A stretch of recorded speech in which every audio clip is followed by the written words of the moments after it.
here.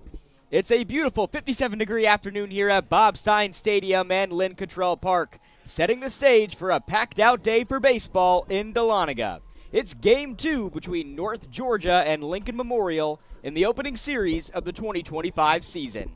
Glad to have you all with us today alongside my partner Ryan Hutchison and the rest of the Nighthawk Sports Network team. Robert DiClemente on hand for you this afternoon.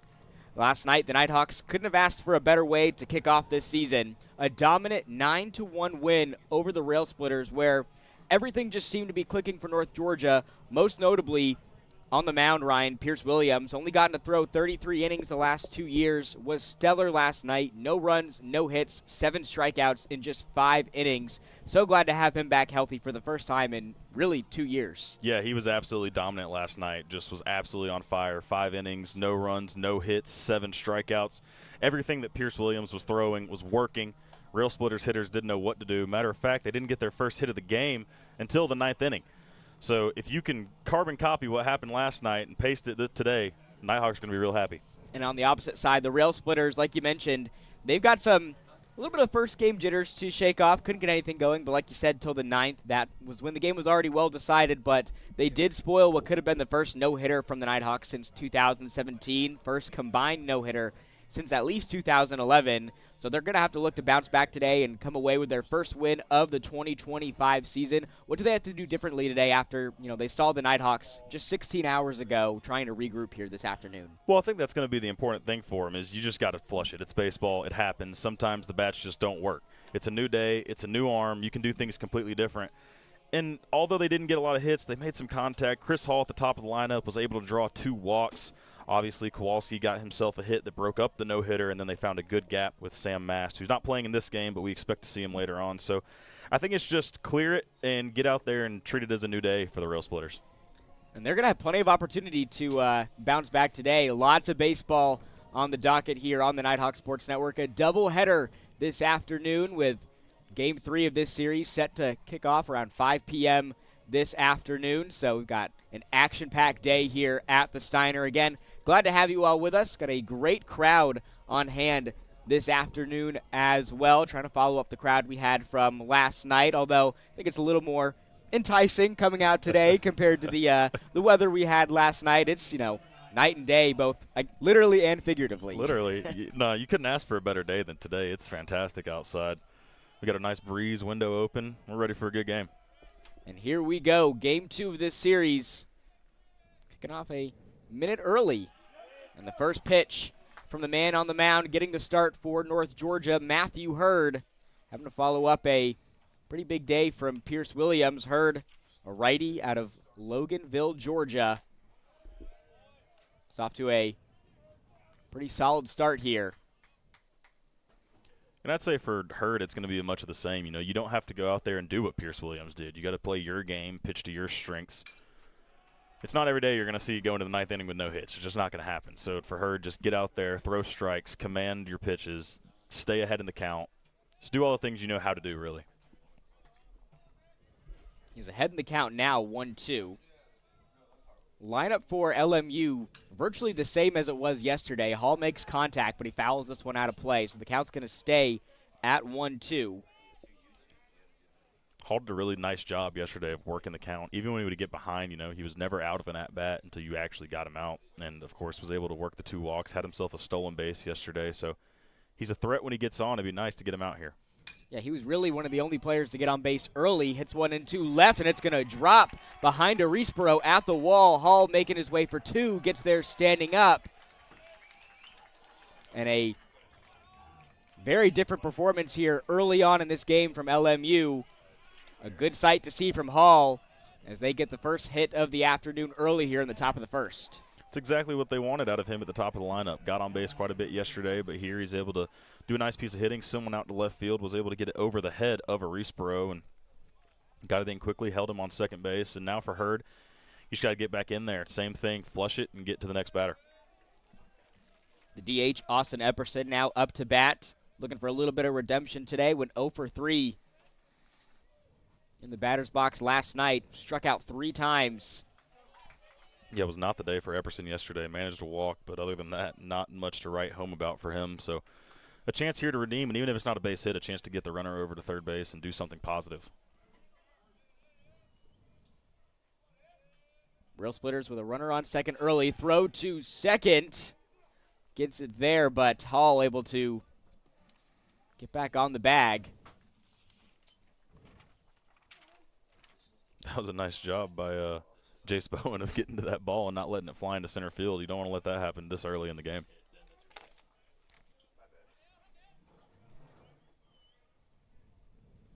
Hurt up in the count, 0-1. Delivers the pitch. This one hit in the same area.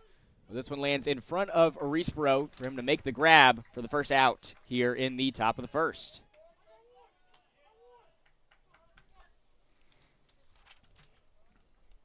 Fielding for North Georgia, virtually identical to yesterday as well, with the exception Kyle Robish now the man behind the plate for North Georgia.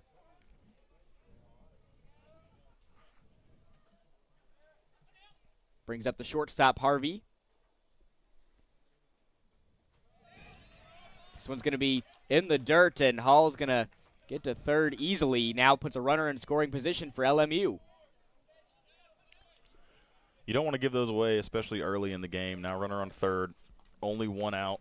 Virtually anything here off the bat of Harvey could score Hall. So this is really when you have to buckle down out on the mound. The 1-0. Big swing, this one tipped and fouled, so it's going to be a 1-1 count. This is a dangerous position here for Hurd and the Nighthawks. With the runner in scoring position, Harvey couldn't get anything to go yesterday when 0 for 4 at the plate, but he was one of the most prolific hitters on this LMU team last season, so it's only a matter of time before he breaks through at some point this weekend. Yeah, you definitely can't get used to him going 0 for 4 at the plate. And for Hurd right here, this is a big first inning. You know, if you can get out of this, it'd be nice to settle in. We kind of saw the same thing with Pierce last night. Had that leadoff walk, but was quickly able to settle in. Obviously, the situation a little bit different right here with a runner on third and one out. Hurd delivers the 2-1. This one's hit deep into left field, and there is no doubt about that one. Harvey with a big statement here to open up this game. LMU with a 2-0 lead in the top of the first. After that one was just sent over the left field wall. No doubt about that one from the shortstop. Yeah, a bit of a nightmare scenario out on the mound for Hurd right there. Off-speed pitch just kind of got left hanging. And we just mentioned it. Caston Harvey's a great hitter, and that can happen if you leave a pitch in that spot to him. Can't anticipate him going 0 for many times, and he makes his mark on this one pretty early. We mentioned in last night's game, Harvey led the nation in doubles last year, all-conference first team and all-region team in 2024. And he makes a big splash here early. So we'll see how Hurd and the Nighthawks respond now with Kowalski up to bat for the first time this afternoon. Now on the mound for Hurd now, it's short memory. You know, you can't do anything about that home run now. You just got to find a way to get back in the count and try to get some outs. It looks like this is going to be a positive result for UNG. Opata shifts to his left to make the grab for out number 2. So a very short plate appearance there for Kowalski is going to bring up the catcher, Simmons.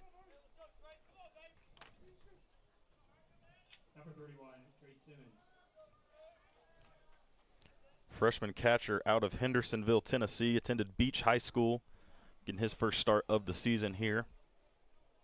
We've seen a lot of freshmen over the past couple games here for LMU make their collegiate debuts. He takes a strike from Matthew Hurd there to even up the count at 1-1.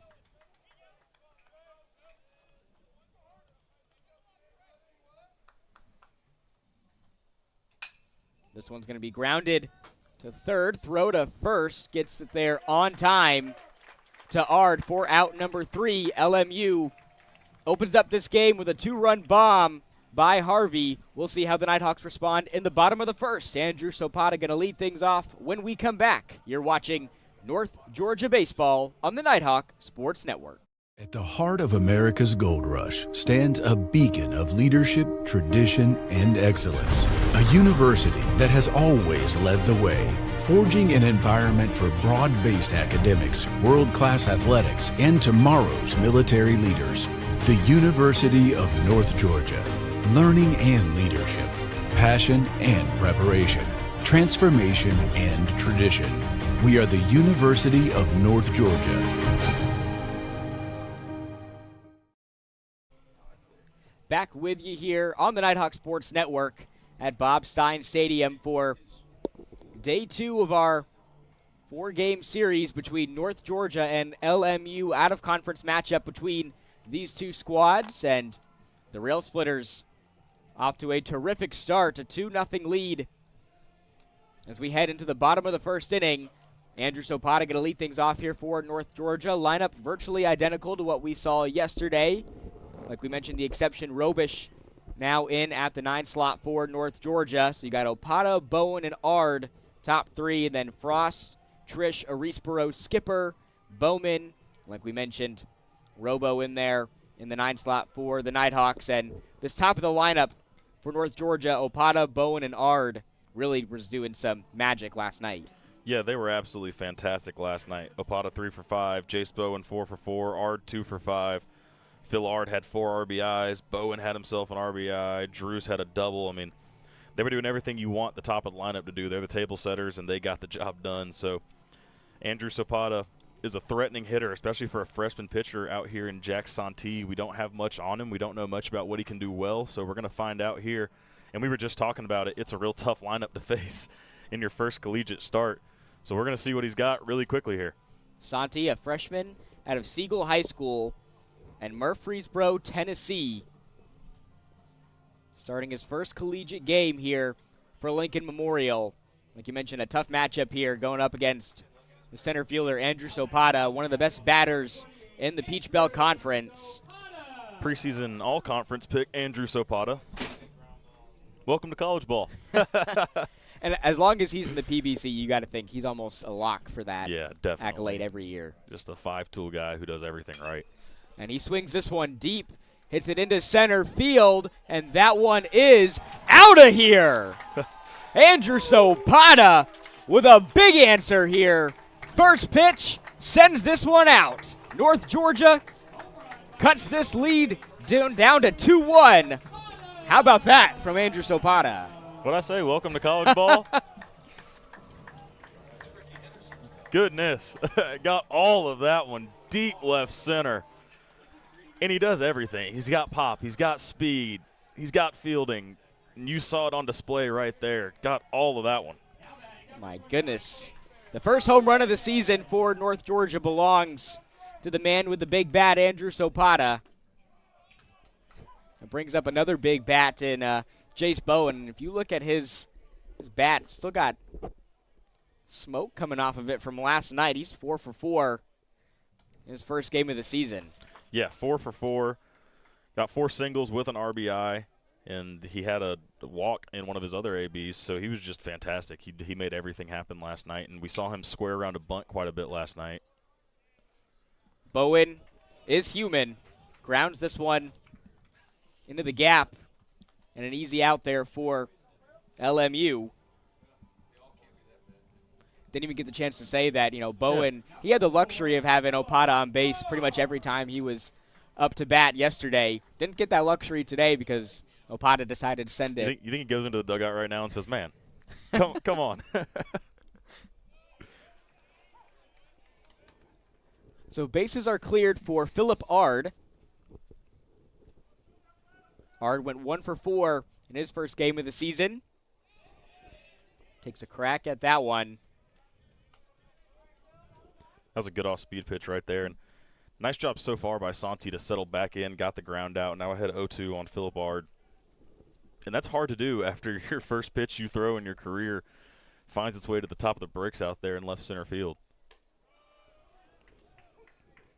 Yeah, it's definitely one of those. They say this a lot in professional sports, but welcome to the league, or welcome to this is welcome to college baseball moment there for Jack Santee. Yeah. When he rebounds there against Ard, another big bat, he's able to strike him out.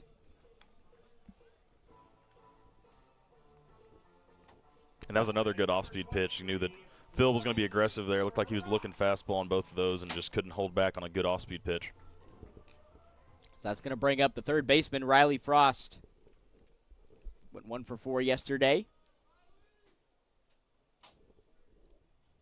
Struck out a couple of times up to bat as well, but had a couple of savvy veteran plays when the opportunity called for it, too. Yeah, he had that 1AB that was the backhander at third, ruled an error, but nonetheless, 2 runs did cross the plate. So he was putting the ball in play, and when you put the ball in play, obviously good things can happen. And we saw that happen last night. The 0-2 to Frost, a swing and a miss. So after allocating that home run to Opata, back-to-back strikeouts here from Santi ends this inning, but the Nighthawks cut the lead to 1. A 2-1 lead for LMU takes us to the top of the second. We are going to step aside for a short commercial break. You're watching North Georgia Baseball on the Nighthawk Sports Network.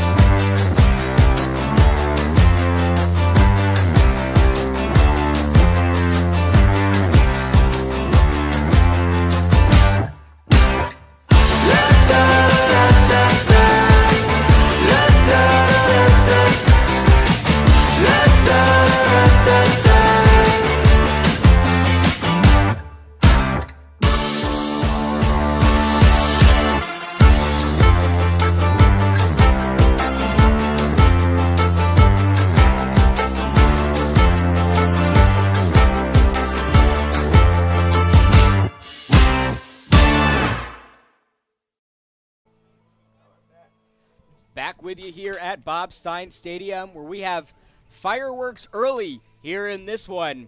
A 2-run bomb from Caston Harvey in the top of the first left LMU up 2-0. And Andrew Sopata said, all right, let me get in on the action. First pitch he saw, a solo shot to left center field. Makes this a 2-1 ball game heading in to the top of the second inning. And for Herd now, obviously you know your offense is going to show up. They did it last night with 15 hits and 9 runs. So the goal now is to just minimize damage. If you give up 2 through 4 or 5 innings, it is what it is, especially with a lineup this potent. This one takes a bounce and a throw to first. Easily gets there as Skipper shifts over to make the out. Can't be more efficient than that. 1 pitch, 1 out. Nice play over there by Skipper. Did it clean. We saw the Nighthawks. It didn't matter who was on the mound for North Georgia last night. They were just forcing LMU into a lot of these routine plays where the infield didn't have to do too much, or just a lot of fly outs over there to left or center field for Opata and Arisboro. That's exactly what you want to do if you're North Georgia. Yeah, it seemed like every hard hit ball that LMU had was right at a UNG glove until the 9th inning, that gap shot to right center field. But yeah, they were just doing really the opposite of what LMU staff was doing. North Georgia was hitting balls in difficult situations for their fielders. They were hitting hard balls. LMU wasn't able to get much of that last night. So far, they've done a little bit of a better job, but it's the first inning. Hurd settles in here, makes some good pitches. We saw it right there on that ground out. He's got Wong Chasteen up to bat. He fouls this one out of play to even up the count at 2-2. Wong Chasteen 0 for 4 last night. One of those players that North Georgia forced into those aforementioned routine plays. Wasn't struck out yesterday, but just couldn't get anything to go.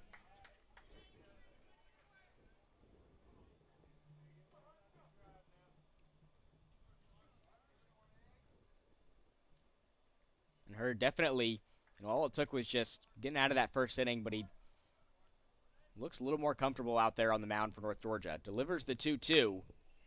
This one grounded up the left field line, but fouled. Count's going to stay right where it is. And it's really the same thing for pitchers.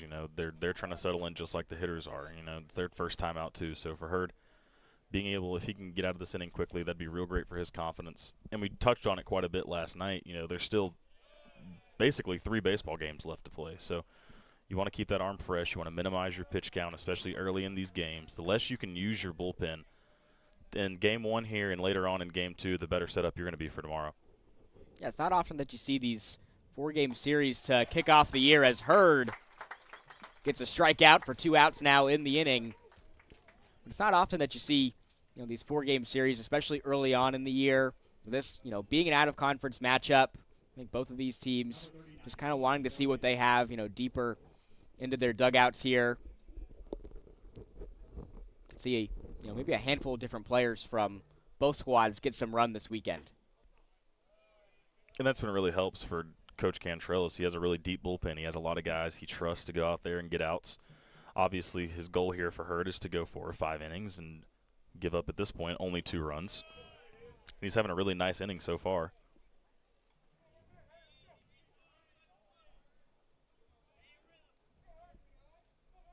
Still no runners on for LMU. 2 quick outs now in the top of the second. Hurd delivers the 2-0 upstairs.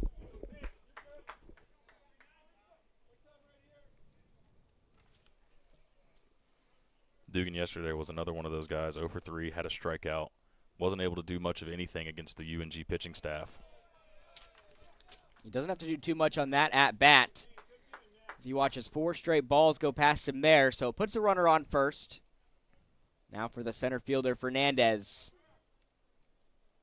That's the first walk that Hurd has given up in this one so far. And, I mean, it's one thing if guys can hit you like they did in the first inning right there. You don't want to give up those walks, especially with 2 outs. 2-out walks are a big no-no when you're out there on the mound. You know, you heard 2-out rally all the time. That's what a 2-out walk can lead to really easily. So want to make sure you get the 9-hole hitter out here and start the next inning with the 1-hole. And they're definitely operating with a lot more confidence. LMU is compared to last night, especially after that 2-run shot from Harvey in the top of the first inning. They're definitely playing with a lot more energy out there, and North Georgia and Hurd just want to keep them at bay. Strike 2 called. Hurd now up in the count, 0-2. And now Hurd has him wherever he wants him, up 0-2 in the count. He can go fastball, off speed, low and away. Delivers the 0-2. Cuts it close for ball 1. That was a really good pitch. Closer to the zone than I thought he was going to go right there, but he put it in a good spot. Apparently a touch too high. Yeah, I really couldn't But have asked. from here it looked solid. Couldn't have asked for a better pitch there. The 1-2. This one outside. That's another good spot. I mean, you have 2 pitches to work with right there. When you get the count even, you can live with that. But now is the you have to make your best pitch and get out of this. Delivers said pitch. This one hit into right. Ard is there. Nice play. To make the grab. Almost lost that one in the sun. Had to twist and turn, but he comes up with the catch. North Georgia heads to the bottom of the second inning, down a run. We'll see if they can tie this one up when we come back. You're watching North Georgia Baseball on the Nighthawk Sports Network. No matter how you connect, ETC delivers fast, reliable internet and secure, powerful Wi-Fi choices for your home. For intense gaming, easy sharing, and buffer-free streaming on every device, all at once. With local experts ready to help. Connect to faster internet. Connect to awesome Wi-Fi. Connect to now. Call or visit etcnow.com to upgrade your internet today. Back with you here at Bob Stein Stadium. Beautiful day for baseball here in Dahlonega. Not too breezy out here in the Gold City. Not a cloud in the sky either. The sun is shining, bringing the crowd out for an action-packed day for baseball here in Dahlonega. Again, glad to have you all with us this afternoon for our doubleheader. Nighthawks up to bat here in the bottom of the second. It's going to be the DH Tyler Trish, to lead things off here for North Georgia. So you got Trish, Arispero, and Skipper, who are on deck. This is the part of the UNG lineup right here with Trish and Skipper, at least. It definitely wants to have a bounce-back night. Between the two of them, went 0 for 10 yesterday. So, and Tyler Trish had a pretty solid night. A couple lineouts, a couple flyouts. I mean, he was putting the bat on the ball, just wasn't able to drop. So we'll see how he fares here in Game 2. Transfer from Georgia Southern. Still trying to find his feet with the program here.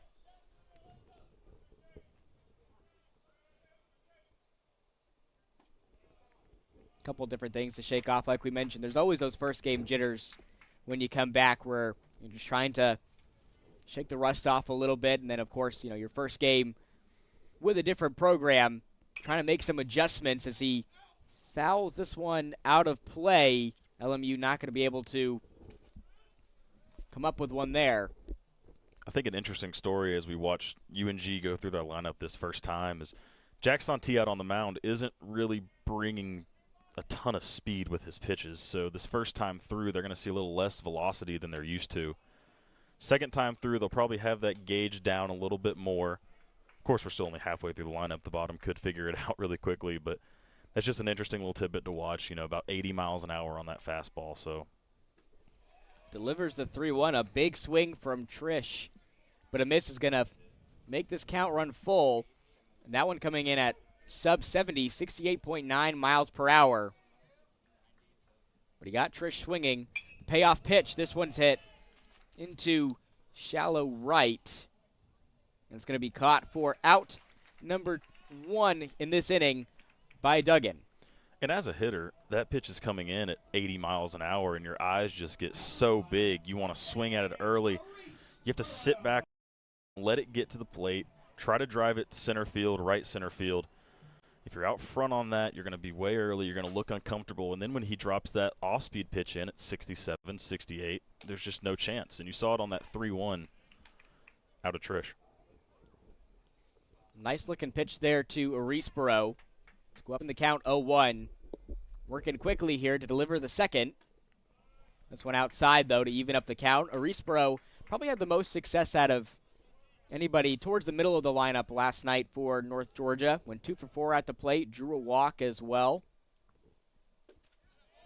Yeah, had an RBI last night as well.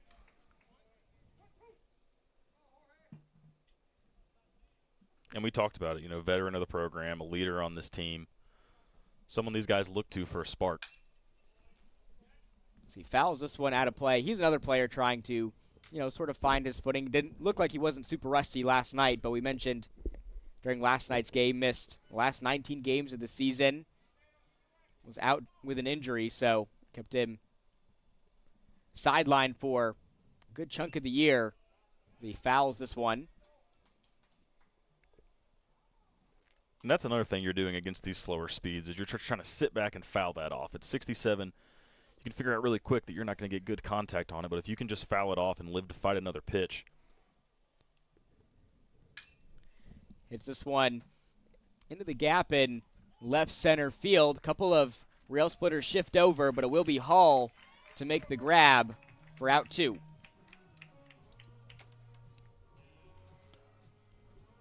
That's going to bring up the product out of Coffee County, Brady Skipper, stepping up for the first time this afternoon. And Skipper, one of those players that's not afraid of the big-time moment. He's had a lot of really special plays for North Georgia. Bunts here, and that is a classic Brady Skipper play. A perfectly placed bunt to catch the infield off guard. We'll see if this starts a 2-out rally for North Georgia. Yeah, just got it right past the pitcher's outstretched glove with his speed. Once it gets by the pitcher right there, just no chance for that play to be made, no matter what the second baseman does. He played it really well, just there's nothing that can be done. That was a base hit right when it got by the mound.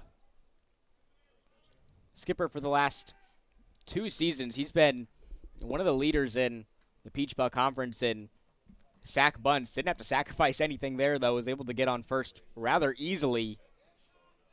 And he finally gets on the hit train. There you go. There we go. And now he's in a little bit of a pickle here, but no problem at all as he is going to be out. I'm going to say he tagged him there at second. Heads up play there by LMU as the risk for Skipper does not pay off. It's going to take us to the third. We'll step aside for a short commercial break. You're watching North Georgia Baseball on the Nighthawk Sports Network. Georgia, Georgia, the whole day through. The whole day, every day, we're thinking about one thing, Georgia's hearts. While you're busy being you, we're working to make Georgia Heart Institute Georgia's #1 heart program. One of only 2 programs in the state offering robotic heart surgery as an alternative to open heart surgery. So whether you live in Atlanta or Athens, in the country or in town, the future of heart care is here for you today. We do it all because Georgia's hearts are always on our minds. That old sweet song keeps Georgia on my mind. Georgia Heart Institute.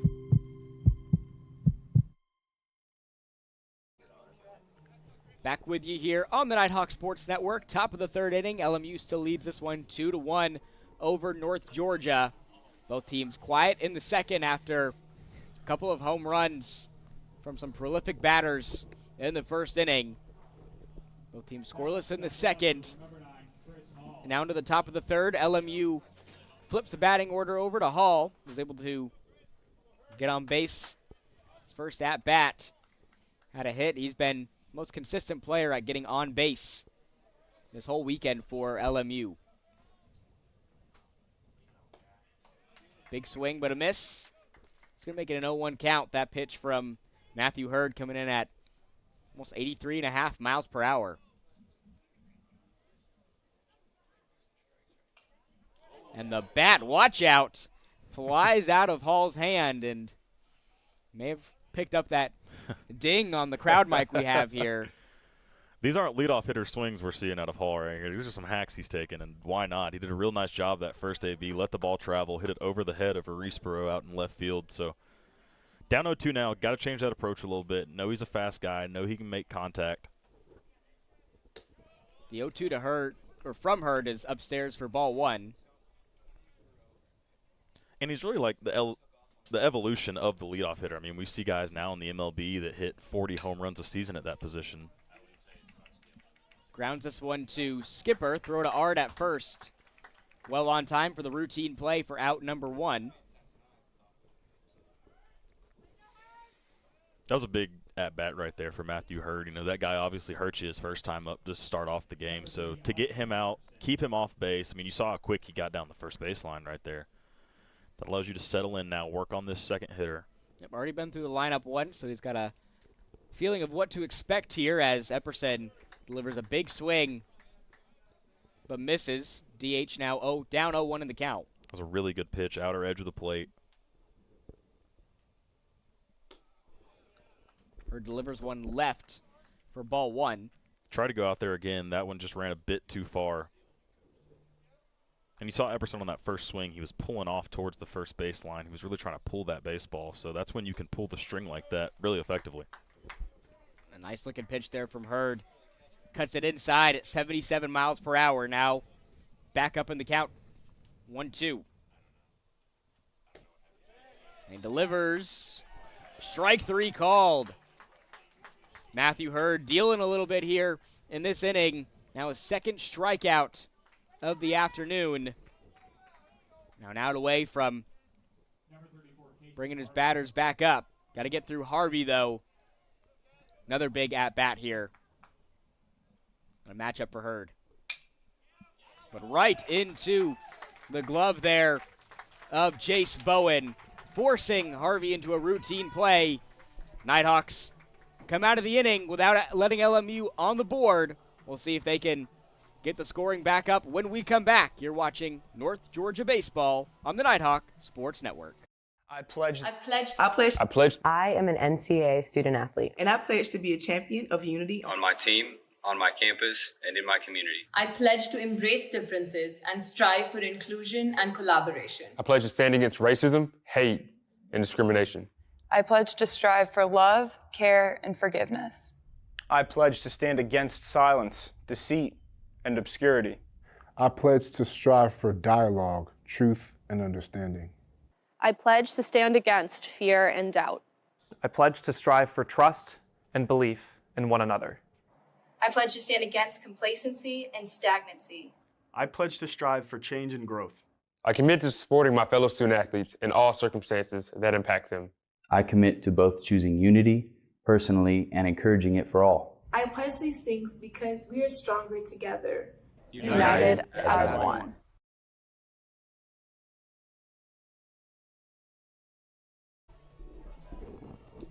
Back with you here on the Nighthawk Sports Network for Game 2 of our 4-game series against the Nighthawks and the Rail Splitters here at the Steiner.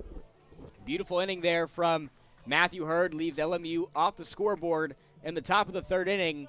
Only pitched about 8 or 9 balls or so to get out of that one.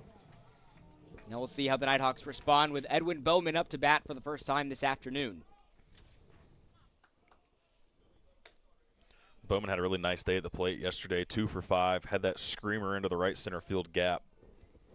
Gets to lead off the inning now, and this bottom of the lineup, it's going to be really important. If one of them can get on base and set up this top with Andrew Sopata and Jace Bowen, you could really start to see the Nighthawks have a chance of putting up a crooked number.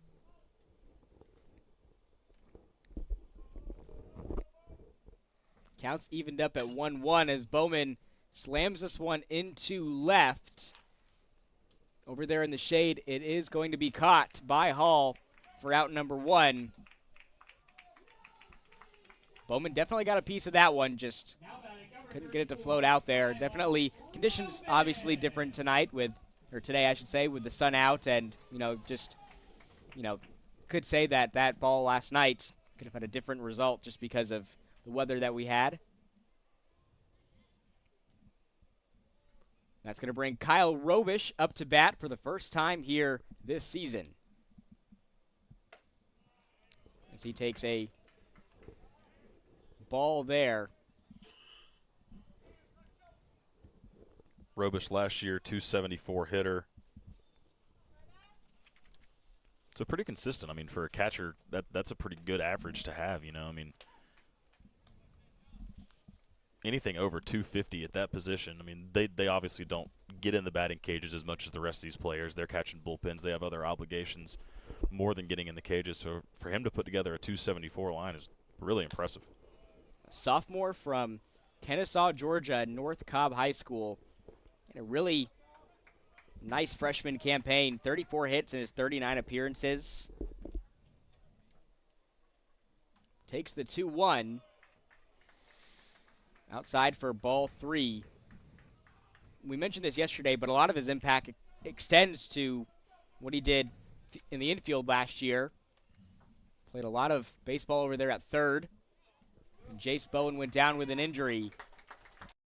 Doesn't have to do too much on that first plate appearance as he walks to first. That's a great job right there by Robish. Just have the patience. You know who's on deck behind you. You know what he did his last AB. And who else knows that is Jack Santee. He knows that last time he saw this hitter, first pitch, he lost it. So we'll see how that works here. If I had to bet, I would imagine he doesn't go in the zone here to Opata to start the count. We'll see if Opata remains aggressive. It is inside. I was wrong. He went right down the middle. A little bit of reverse psychology. Maybe Drews wasn't thinking he was going to go in the middle after what happened, but how can you blame him?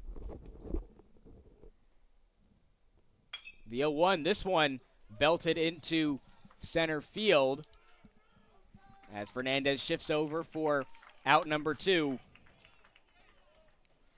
Opata's been making some great contact with the ball, obviously, this afternoon. This one almost in the same area that last one went, just, a few feet short of the wall. Yeah, both Edwin Bowman right there and Opata, they both put a pretty good swing on the ball, just didn't get the big part of the bat, and ball's not going to carry if you're not hitting it off the barrel. Especially with the velo from the mound not being substantially high. So that brings Jace Bowen up, back up to bat. And a really nice job so far by Santee to settle in after that first pitch home run. I mean, A single and a walk is all he's given up since then. Yeah, that home run coming on his first ever pitch here in college. Like you said, he's really settled in since then. Both pitchers, I think, since that first inning have really just kind of come into their own here these last few innings. Yeah, most definitely, and he just has to do a lot of the same right now. Just keep commanding the strike zone, keep putting it in there. Going down 2-0 to a hitter like Bowen, though, not the spot you want to be in. This guy's great at bat-to-ball contact. And the 2-0 is going to be inside, just cuts it inside that bottom left corner. So he gets one back to get in the count 2-1.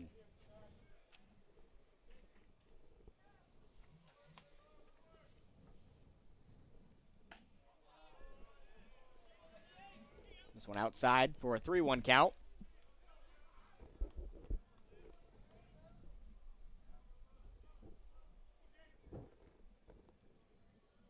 Bowen in the driver's seat right here. Doesn't have to swing at a pitch he doesn't like. It's got to be perfect for him. And that's not it. Great eye there. Puts two on base for the first baseman, Philip Ard. And now this situation gets really dangerous. Runner in scoring position. Phil Ard obviously has a lot of pop in that bat. I think it was 11 home runs last season. So here's your biggest power threat in a spot with two on. Led the team in home runs last year. That number 11 home runs, good for top 10 in the Peach Belt Conference in 2024. Started him off with an off-speed pitch right there. Doesn't want to throw that fastball and certainly doesn't want to leave it over the middle of the plate in a spot where Phil can do something with it. The 1-0 to Ard outside to go up in the count 2-0. But now here's that balance because you have to get in the strike zone. You can't just walk them around. You can't start having the Nighthawks take a stroll around the bases. That's two this inning, and it looks like we're going to have a mound meeting here. And it's a really good spot for it. Obviously, things are, you don't want to say unraveling yet, but you can tell that there's a bit of timidness in what Santi's doing. This is his first collegiate start. This is his first time really getting into a jam. And this meeting's basically just a, hey, just lock in. You know what you're doing. You know how to pitch. It's you and the catcher right now. Don't worry about the hitter. And if he's going to beat you, let him beat you with his bat. Don't give up freebies. Don't give up walks. Both these runners are on due to base on balls. And like I said earlier, you can't have that. Yeah, got to be confident to make a move here in the zone because you got Riley Frost on deck, which is also not an ideal situation. If Ard is able to at least draw a walk to load the bases, it's going to spell even more trouble here for LMU. Wind blowing pretty heavily out to left field. With the speed coming off the mound, you imagine that Ard's going to be a little early on his swing, so if he could find a barrel out there, this ball could travel. And the 2-0 to Ard does cut it inside for strike one. That's a really good spot on that outer edge. Maybe a little bit of help with the frame job right there, which was a good job by the catcher. But he can't really hurt you in that spot on the outer edge. And the 2-1, this one fouled out of play, so it evens up here. Put Santi in an even bigger spot.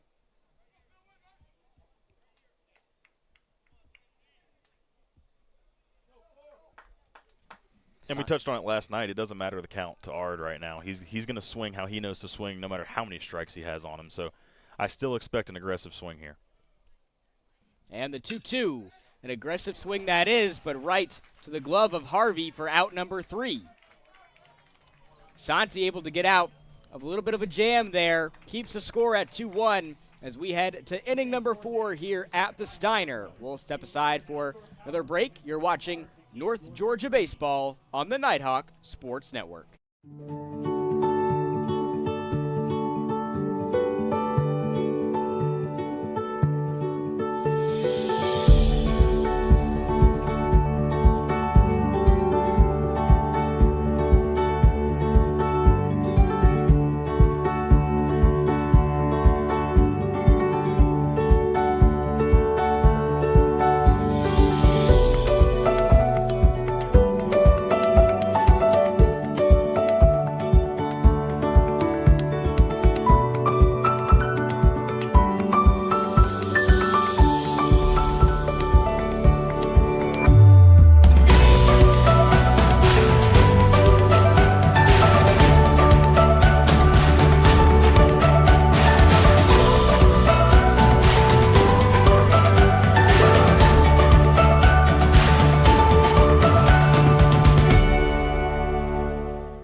back with you here at Bob Stein Stadium at the beautiful Lynn Cottrell Park.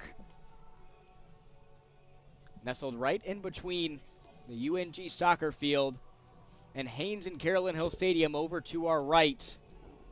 Couldn't have asked for a more perfect day for baseball. The sun is shining right down here into the press box and bringing out a fantastic crowd. We mentioned yesterday, North Georgia always bringing out some really phenomenal crowds, but with this being a 4-game series, a lot of these fans, this is the first game that they're tuning into here in 2025, coming out to the Steiner to watch the Nighthawks play, and a lot of excitement around this program this year. You get the most bang for your buck today. You get 2 for price 1. So yeah, 2 for 1. Just shy of 60 degrees. We got a nice breeze. We get it a couple times coming through this window, and it feels really nice. But, yeah, just a beautiful day. Can't ask for better baseball weather. This one is going to be hit deep into left field. Arisborough is going to try to make a play, but he cannot. A leadoff home run here for LMU. Completely different story from what we saw yesterday. Kowalski gets one to go, and he adds a little bit of cushion to this lead for LMU to go up 3-1. Yeah, Kowalski was the one to break up the no-hitter last night. So out of the guys who were seeing the ball the best, Kowalski probably up there, and he saw that one pretty well, was able to send it out off the light pole in left field. And for Hurd, that's really his first blemish since the first inning. He's done a really nice job settling in. And you got to do the same thing here. This one's also hit well into left, but Arisborough is there to make the grab for out number 1. Definitely testing him over there in left field. That's where we saw Harvey's home run as well in the first. I was going to mention earlier when Arisborough was hitting, but he's done a really nice job in left field. He's got a few hard hit line drives at him, some last night, some today. Doing a really nice job quickly figuring out where the ball is, seeing the spin on it, making a nice play. Because as easy as they look, you can get some strange spin. They can fade right or left. So good job out there by Jorge. And a nice job by Hurd to get an out really quickly after giving up a leadoff home run. Yeah, sometimes we call them routine plays up here, but, easier said than done when you're out definitely there, in left field and baseball flying at you. We saw Philip Ard yesterday. And a ball that came, 105 miles an hour off the bat. 105 to center field. And we didn't get the exact number on his 2 RBI single, but I'd be willing to bet it was triple digits too. He smoked that ball. Hurd down in the count now, 2-1. Delivers the pitch. Big swing there from the third baseman, Jordan. Grounded out. Great pitch there by Hurd. Nice changeup. Got him out front on it. The 2-2 delivers strike 3, and that's now Hurd's third strikeout this afternoon. Love the confidence to go right back to it there. Worked once. Why not pull the string again in the same exact result? Number 18, Archer Wong Shastine. So that brings the second baseman, Wong Shastine, back up to bat. Was one of those 3 strikeouts for Matthew Hurd in his first plate appearance this afternoon. Hurd delivers ball 1. Working quickly here in the pitch clock to deliver strike 1. Both guys really quick, not letting that pitch count get down to anything, really. I say, and then the pause to look at the wristband. The 1-1. Yeah, that pitch clock, a new addition to Bob Stein Stadium here this 2025 season. Along with a flurry of other new additions, too. Got some new signage up here as well. The 2-1, this one back to Arisborough. It's going to drop in front of him and left. So Wong Shastine adds a hit to the totals this afternoon for LMU. It's now the 4th this afternoon for the Rail Splitters. Yeah, just threw the bat out at it right there. Got it off the end of the bat a little bit and didn't have enough power to actually get to Arisborough. So, and those are the ones as a pitcher, when you give those up, you're not too unhappy about it. I mean, you made a good pitch. Hitter made a good swing. It wasn't a barrel. So you just live to fight another day. You get this next AB, try to get out of it. Walked Dugan his last time, though, so wants to make up for that here. Trying to prevent LMU from One of those 2-out rallies we were talking about earlier as they like a ball just flew in from the bullpen.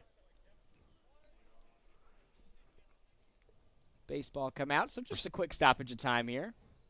Try to keep the umpire on his toes. They've got a busy weekend as well. I'm going to rotate positions for 4 straight games this weekend, and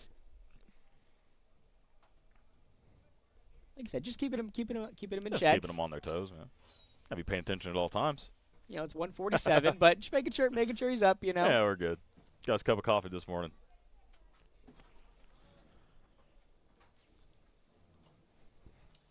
Count still 1-1 for Duggan as he takes strike 2.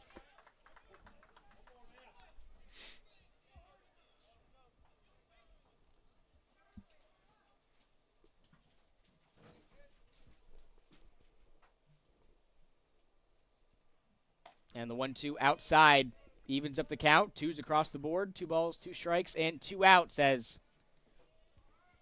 Duggan's looking for his first hit this series against North Georgia. Robish did everything he could on that one. He really wanted to get him that strikeout looking just off the outer edge. Can't really see it either with, you know, all the gear that Robish is on, but he's got a clean cut. Had the mullet last year he was rocking, and yeah, you can see a little bit of the back of it. Changing it up here in 2025. Matthew Hurd's pulling the Pierce Williams special right now. The pick off to first base. Don't have any numbers as Wong Shasteen only got 4 at-bats last season, so he doesn't have a stolen base, but middle infielder, you got to imagine he's got some wheels. And this one's hit deep into right field. That's going to be caught by Bowman for out number 3. As we head to the bottom of the 4th inning, LMU steals a run back to lead this one 3-1. We'll see how the Nighthawks respond after this short commercial break. You're watching North Georgia Baseball on the Nighthawk Sports Network.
Riley Frost going to lead off the inning here for North Georgia in the bottom of the 4th.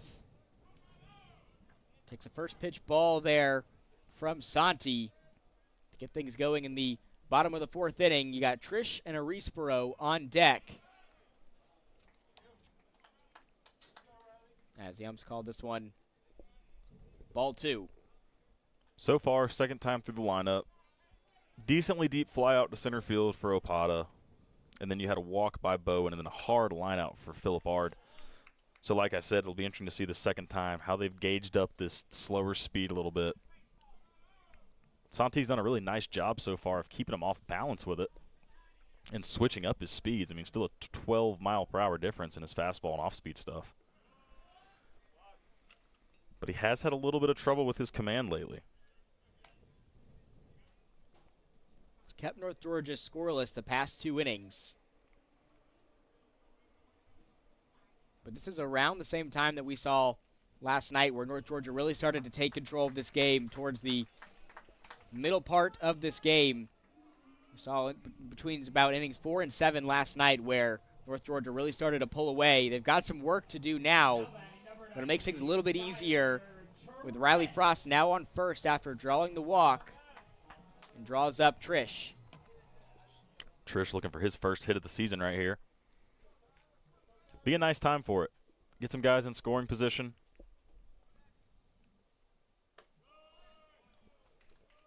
This one upstairs from Santi at 68 miles an hour.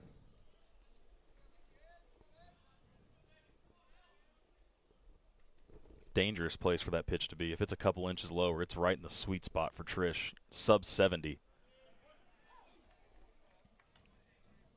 A nice looking pitch there inside to get back into the count.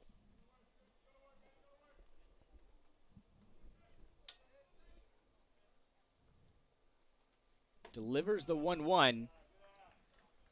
We're also starting to see his pace, I think, slow down a little bit here as well, where getting these pitches off, with still about 10 seconds left on the pitch clock, and he's starting to work it down now into about 7 or 8 seconds. Yeah, we're not super deep into this one, just in the bottom of the 4th inning, but you come up through high school and travel ball, and usually don't throw a lot of pitches. So in his first collegiate start, we could start seeing him get a little higher in the pitch count than he's normally used to. A bit of fatigue. Obviously, when you have a lineup like UNG's, every pitch you're throwing, could be a problem if you don't place it right. So there's a lot of added stress. And let me assure you, when you're pitching with added stress, you get fatigued a lot easier than when you have like a 9-0 lead like we saw last night, and you can just throw it in there. Every time he goes to the plate, he knows that he has to be almost perfect. And now we're really starting to see him lose that command and getting in his head a little bit. We can see that with the visit to the mound here. Some arms getting warmed up in the bullpen for LMU. Don't know if this is going to warrant a pitching change here. LMU coaching staff definitely going to talk things over here to calm down the freshman from Murfreesboro, Tennessee. Fun fact, Murfreesboro was the capital of Tennessee before Nashville was. Really? Interesting. Had that title from 1818 to 1826. Wow. Short-lived. Yeah. They said, all right. Let's change this up. And this extended mound meeting right here is solely to give the arm in the bullpen that much more time to get going, to get fired up, to get his arm ready.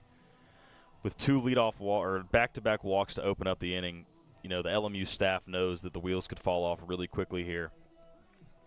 But this is also an opportunity for Santi to get a little bit of trust with his coaching staff. If he can find a way to work out of this and give up 1 or no runs, that speaks volumes to what the guy's made of. And things haven't gotten out of hand. Of course, LMU's still in the lead, and you got a couple of runners on here for North Georgia, but corners for LMU are at double play depth. Murfreesboro flew out last time he was up to bat. Takes the 1-0, fouls this one just out of play. It's going to trickle into the bullpen here for LMU.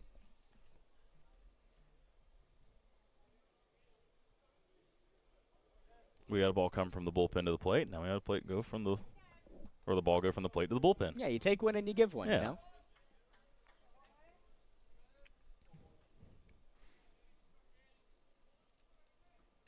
Trish got his eye on second, or Santi, I should say, as this one is perfectly placed. Fantastic. Nighthawks cannot be stopped here in this inning. LMU unable to make a play.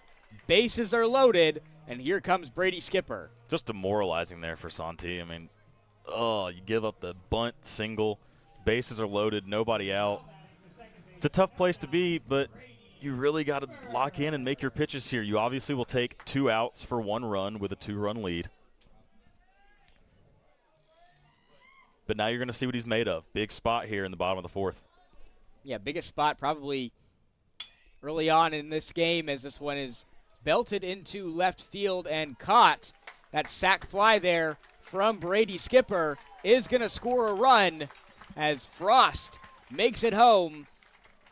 This now a 2-3 ball game here at the Steiner. Like we mentioned, Brady Skipper, he's really known for those sac bunts, sac flies, makes those unselfish plays, and sends one home, puts an out up on the board. Yeah, that's exactly what you want. Got his first hit of the season earlier in this one right there. Really unselfish play, sac fly to left, plenty deep enough.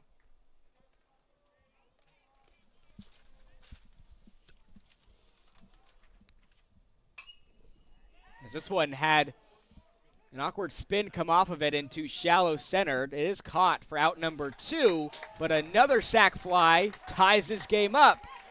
Edwin Bowman, smart play there to score Trish. And just like that, we're all evened up. Yeah, really good job. Bob and the lineup did their job there. You wanted those 2 runs. You're all back even now. 3-3 ball game. Unselfish play out of Skipper and Bowman. Scored Frost and scored Tyler Trish. And that's what those leadoff walks do. I mean, that allowed the bunt single to get them in scoring position. And once they're in scoring position, all you got to do is bring them in with sac flies. We'll see if Robish can start a 2-out rally here for North Georgia. Him and the Beastie Boys, as this one goes off the foot of the pitcher, and an easy out there for LMU. But the Nighthawks tied this one up at 3-3 as we head to inning number 5. A couple of sac flies makes this one all evened up. We'll step aside for a short commercial break. You're watching North Georgia Baseball on the Nighthawk Sports Network.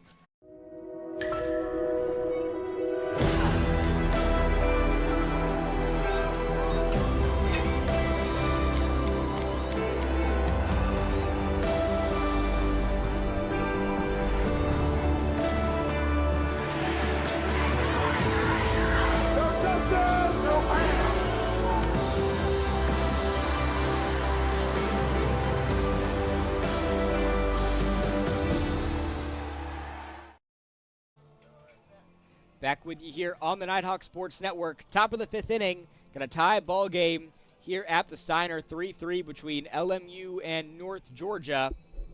Back-to-back sac flies from Brady Skipper and Edwin Bowman. Tie this one up at 3-3 after a couple of bombs in the first inning from both teams. This has definitely been more of an exciting ball game than what we had compared to yesterday. Yeah, it's been a close one so far. We're going to the top of the 5th inning now. You can see Matthew Hurd come out for his 5th inning of work. And if he can get through this one, you got to imagine that that'll be the end of the leash. You see 2 arms warming up in the bullpen for the Nighthawks.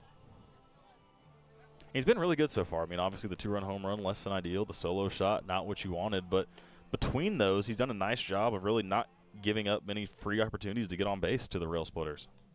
Those 3 runs that he has allowed, all earned. Allocated just 4 hits, 3 strikeouts for Hurd in this one. So it'll be interesting to see how long he has left on the mound here for the Nighthawks.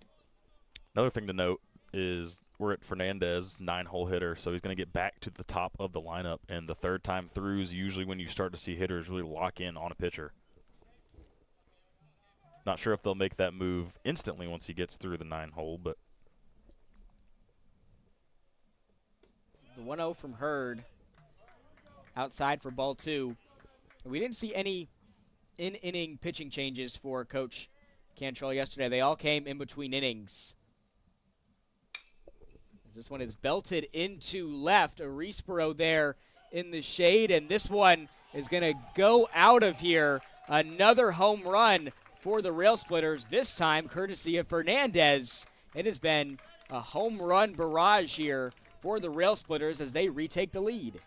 Yeah, a lot of high towering home runs to left field so far for the Rail Splitters, really getting their bats out quick to that pitch. And when they find the barrel, they're going to fly. As I mentioned earlier, the wind blowing out to left, and I think this is going to be the end for Hurd. Haven't seen, we do, as this is, like you mentioned, the end of the afternoon for Matthew Hurd. So that leash only taking him into the top of the 5th as the Nighthawks make a call to the bullpen here. As that new pitcher gets warmed up, we will step aside for another short commercial break. You're watching North Georgia Baseball on the Nighthawk Sports Network. I think so.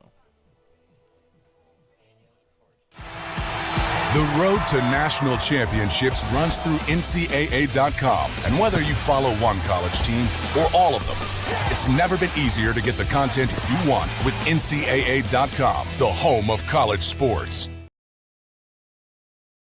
So the new man on the mound here for Coach Cantrell and the Nighthawks, the lefty senior out of Peachtree City, Georgia, Daniel Courtney, making his first appearance here in the 2025 season. And he was a part of that, trio of pitchers for North Georgia last season that saw a lot of success. Him, Wes Lott, and Dylan Noche.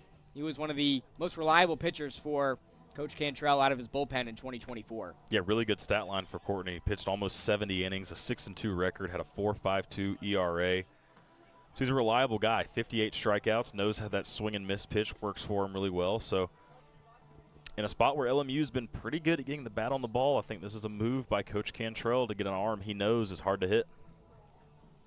Courtney made 14 appearances last season. Started 13 of those.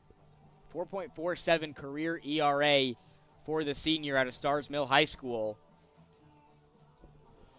But he was the leader on this North Georgia squad last year in strikeouts, 58 for Daniel Courtney in 2024. Like we mentioned, just a very reliable pitcher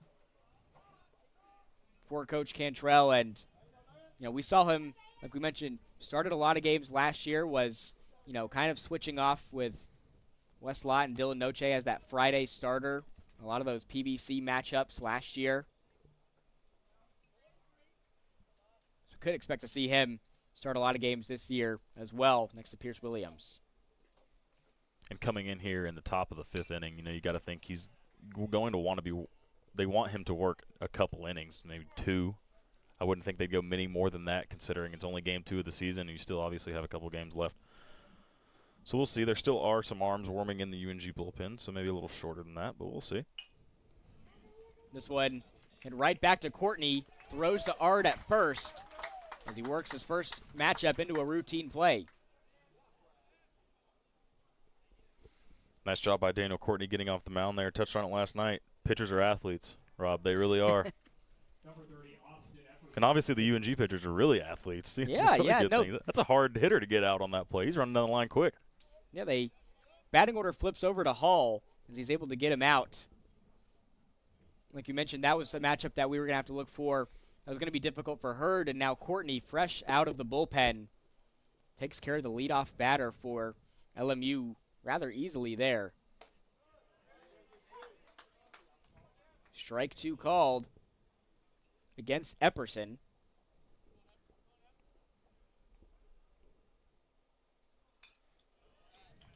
Count is now 1-2.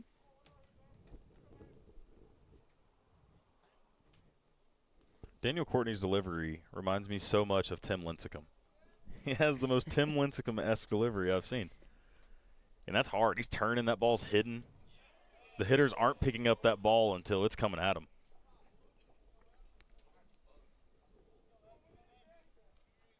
Counts now even back up. As the 2-2 is delivered, and you can see it with that pitch clock as well. Courtney obviously not as fatigued, fresh out of the bullpen. He's getting these last handful of pitches off before the clock even gets to 10 seconds. That one at 11. He does deliver ball 4 to walk his first batter this afternoon. Puts a runner on first in Epperson. This sets up the double play opportunity, obviously, now with Harvey coming to the plate. Had that 2-run home run back in the first, and he had a line out in the third inning, so he's put the bat on the ball pretty good today.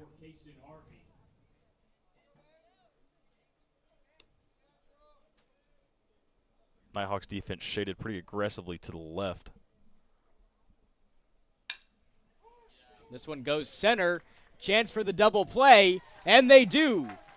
Right on cue, Ryan. The Nighthawks get 2 for 1 there to get out of the inning. Daniel Courtney working, and so is this infield for North Georgia. Lead is 4-3 for LMU as we head to the bottom of the 5th. We'll see how the Nighthawks respond when we come back. You're watching North Georgia Baseball on the Nighthawk Sports Network.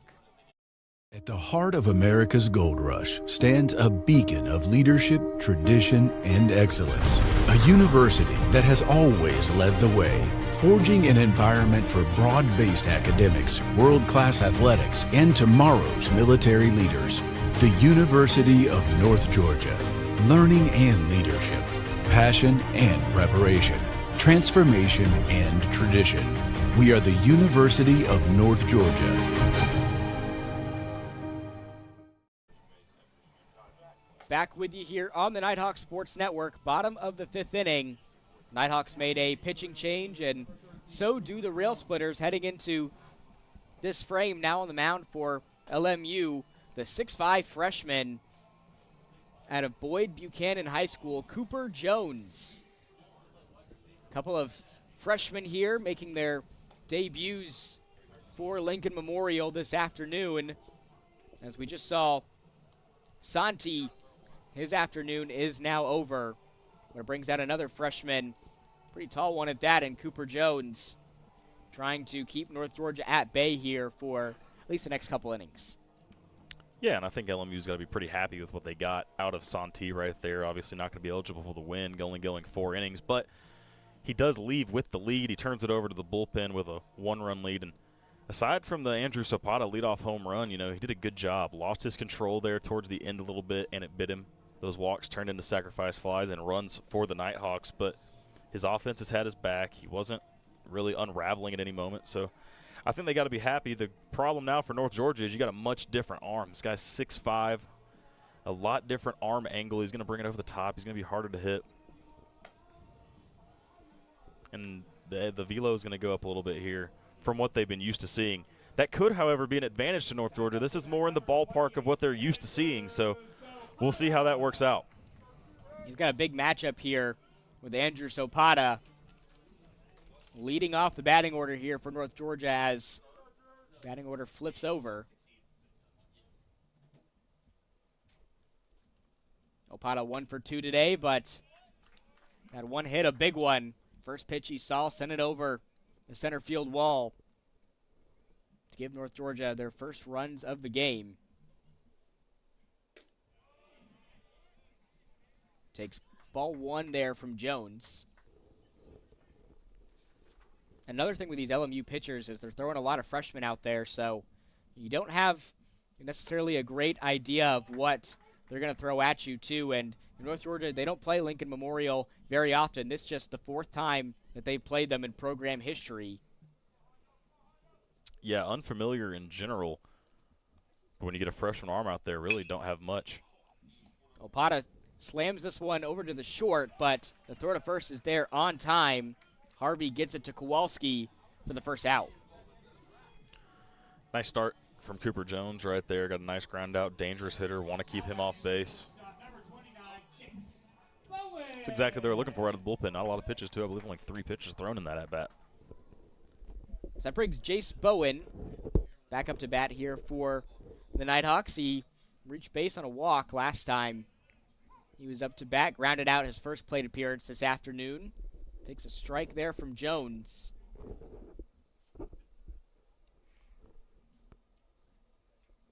Delivers the 0-1. This one low for ball 1.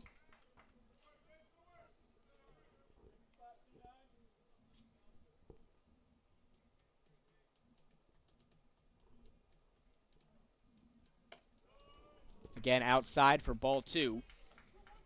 You tell immediately there Jones wasn't happy with the release of that pitch. Did a little jump. He wasn't happy that that one got away from him to the outside. And when you go up 0-1, you really do not want to throw back-to-back balls. You're now behind in the count, working to what the North Georgia hitters want, but a nice job getting back in the zone right there. Evens it back up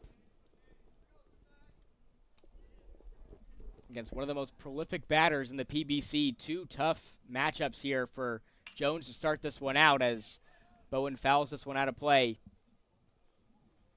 Took care of one of them easily in Zapata. And this is really the matchup that works best for Cooper Jones right here. Lefty on lefty. Obviously has a righty and Philip Ard waiting on deck. Another foul ball from Jace Bowen. Jace does such a nice job. His swing plane's so flat. The bat is in the strike zone for such a long time. That's what allows him to be such a good contact guy. The 2-2 makes contact there, but it's out of play into LMU's bullpen for another 2-2 pitch coming up here from Jones. It also allows him to do this, see some pitches, get a feel for this guy. Drew's obviously a 3-pitch out, so now you're seeing a couple pitches thrown. It's the first time we're seeing Cooper Jones do this. And the battle continues. Another one out of play, and Bowen and Opata both going to make you work. Very rarely do you see them walking back to the dugout, and they're going to force these pitchers in this infield into making a play. The 2-2. This one just fouled. He's getting closer and closer to hitting that fair down the third baseline. We started over here, and now we're getting closer to here. Yeah, they each keep shifting over about 3 to 4 feet. And you got to wonder, how many pitches does Cooper Jones have? Does he even have the put-away pitch here for Bowen? He's such a good contact hitter that does he have something that's going to get Bowen to swing and miss? The 2-2 upstairs, count runs full. That changes the strategy here. And he has plate discipline, which makes it even harder. He's not going to swing at that stuff, and that one's obviously not even really close, but. Another foul ball. Bowen working here, and that's something that Coach Cantrell preaches a lot, is this plate discipline. It's really hard to keep the Nighthawks off base, and they're not going to swing at very too many balls that you wouldn't expect them to. The payoff pitch. This one stays fair, and it drops right on the right field line as Bowen slides into second. Patience pays off. Bowen celebrating with the dugout there, as he should, as he records his first hit of the afternoon to get on second. First hit of the day, 5th hit of the season already for Jace Bowen. Picture-perfect AB there. Made him throw a lot of pitches. And now Philip Ard, he spent all that time on deck. He knows what Cooper Jones is going to want to do here. And that was just a great job. Just kept fighting, continued. He knew he wanted to throw that ball into left field, and he just got the job done. Like we said, it's just almost impossible to keep Bowen off base. That went upstairs to Ard for ball 1. Yeah, already his second time on base in this one. Had to walk his last AB, and now that double into left field. This is really the most ideal situation you could have asked for if you're Phil. Takes ball 2. Had that hard line out to short his last time up. Looking for that same barrel with a bit more elevation here. Ball in the gap, easily scores. Bowen, got to think a base hit easily scores him with the speed that Jace Bowen has. This one is slammed into left. This one drops as Coach Cantrell is going to wave Jace home. And the Nighthawks tie this one up at 4-4 as Philip Ard gets his first hit of the afternoon. And now we are knotted up at 4 apiece here at the Steiner. You know that one felt good after his line out with the bases juiced last time. Just a great job by Ard, throwing his hands, getting that thing into left field, getting the job done. He wanted to go 2. He got about halfway there, thought better of it when he saw the ball coming in. And both of these teams just really favoring this left side of the field. Both Hall and Arisborough have had their work cut out for him here in this game. As Frost takes a big swing at that one. Go down in the count 0-1. That was a nice job by Jones pulling the string there on a changeup to open up the AB. Last 2 dudes have been all over what he's been throwing and gets ahead in the count here. Pickoff attempt there at first before we can get the second pitch to Frost.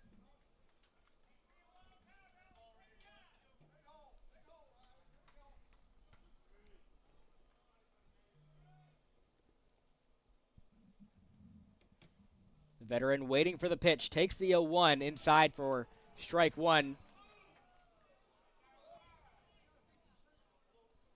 We'll chat there with the umpire, but Riley Frost wanted to know where that one actually caught the zone. Looked like it was a little outside, maybe even a little up. And the 0-2 This one stays fair, takes a bounce in front of Jordan. Throw to second, isn't there on time. As Frost also able to make his way to first. Puts a couple runners on the bags now for Trish, the DH. Throwing error right there by the third baseman, Caleb Jordan. And we saw that yesterday, 4 errors for Lincoln Memorial. This is the first one of the game tonight. And that kind of bit them yesterday. They gave up some runs after those errors. You're in the middle of this UNG lineup. You've already given up a run this half inning. There's still only 1 out. Freshman on the mound. Another opportunity for North Georgia here to really do some damage.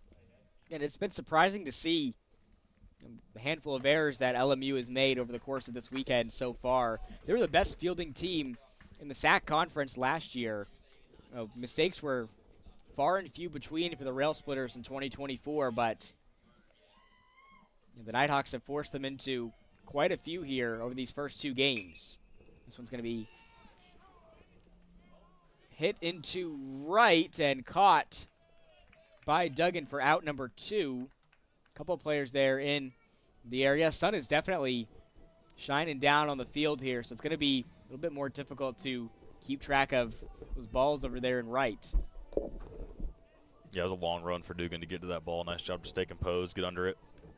Knew he wasn't really going to have a tag chance going on with Phil Ard out there at second base, so. Now 2 outs up on the board. Still runners on first and second for North Georgia. Brings up Arisborough.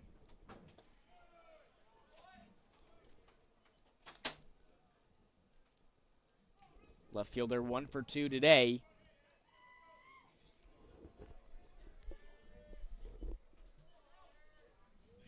Up in the count 1-0.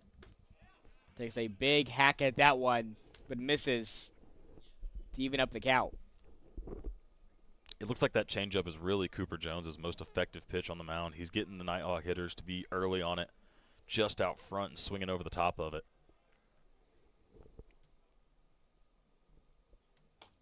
He's definitely working this pitch clock lower, too. We saw him getting a lot of these pitches off before 10 seconds hit the clock, and I think a lot of that has to do with that matchup he did have, like you mentioned, with Jace Bowen, where he threw a ton of pitches at him. This one stays fair. Jones tried to track it down. LMU can't make a play. Everybody safe for North Georgia. Bases are loaded. And again, here comes Brady Skipper. It's time to start the infield hit tally again. I think we were at 5 or 6 yesterday. I know that's 2 today. Yeah, I know you mentioned yesterday. I don't know if you've seen more infield singles in a game than what we saw in yesterday's 9-1 win for North Georgia, but it seems like every ball hitting the infield with a little bit of pace is just going in the perfect spots for North Georgia.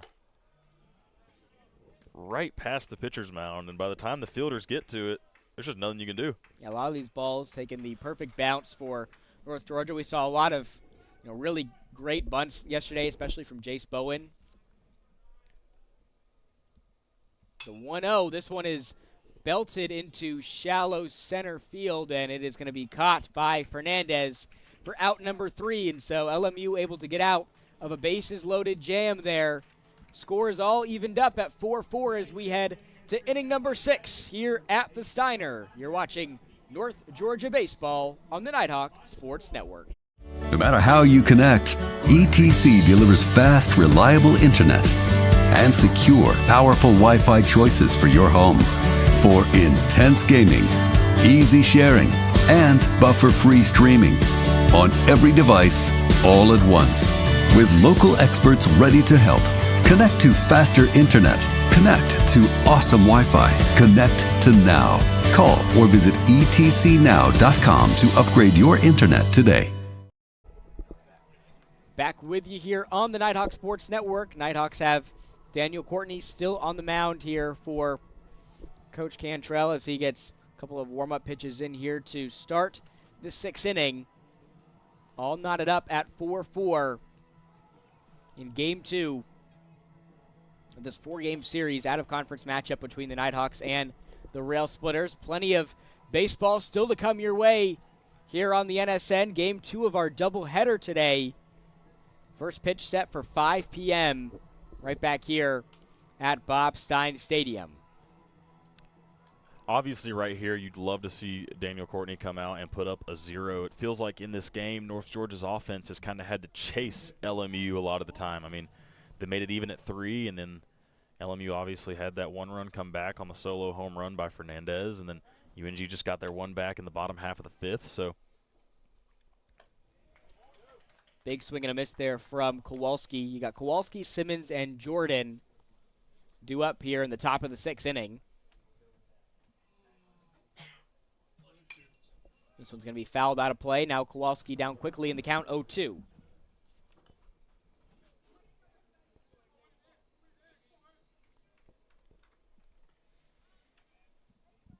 Courtney, another veteran presence on this team. We mentioned yesterday that the Nighthawks have really taken that transition this year from being a young up-and-coming team to one with a lot of veteran talent, a lot of players in their second to last year or final year of their collegiate career.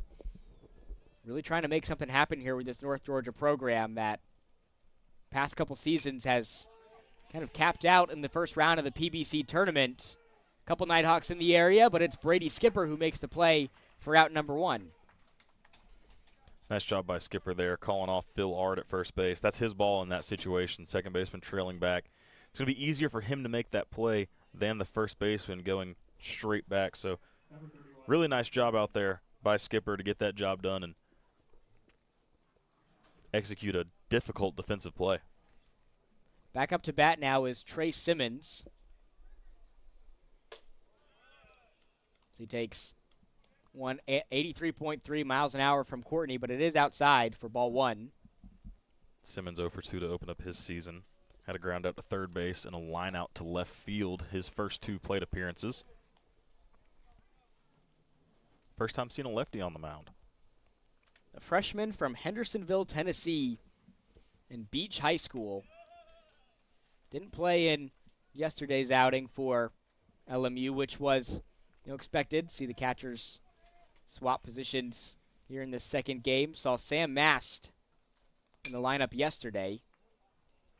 This one is fouled out of play. Takes a bounce off of Coleman Fieldhouse, and the count will be evened up at 2-2.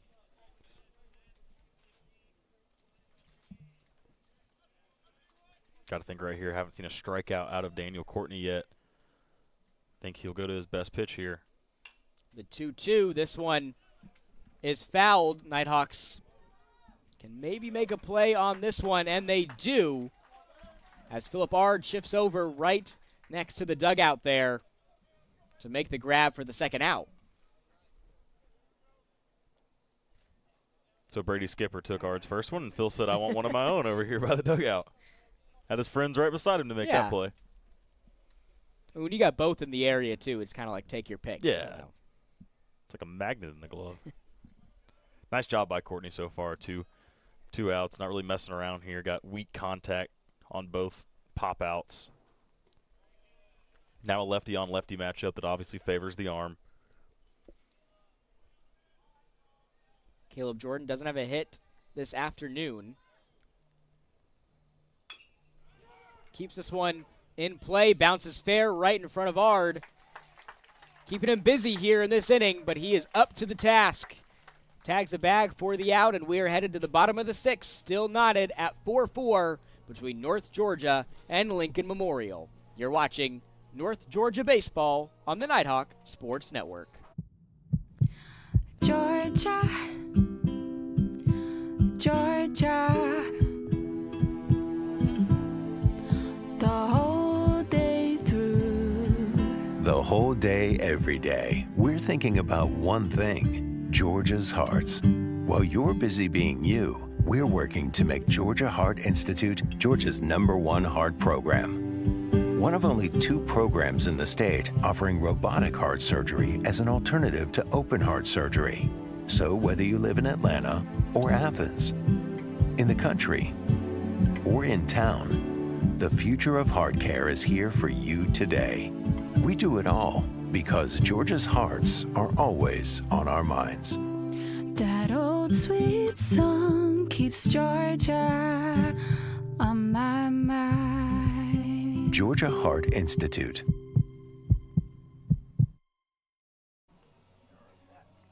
Back with you here at Bob Stein Stadium.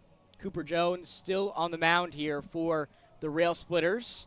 Freshman out of Boyd Buchanan High School.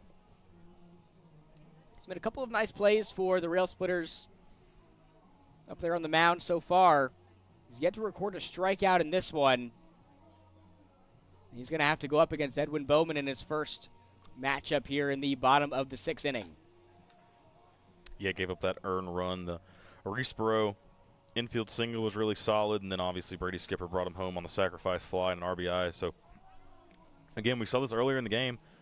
Bottom of the lineup opportunity to get on and set the table for Drew Sopata and company to make something happen on the top side. So that's the job for Bowman right here. Get on and start this rally. Like I mentioned last half inning, a chance for North Georgia now to kind of take the lead and take an advantage in this game instead of playing catch-up to the Rail Splitters.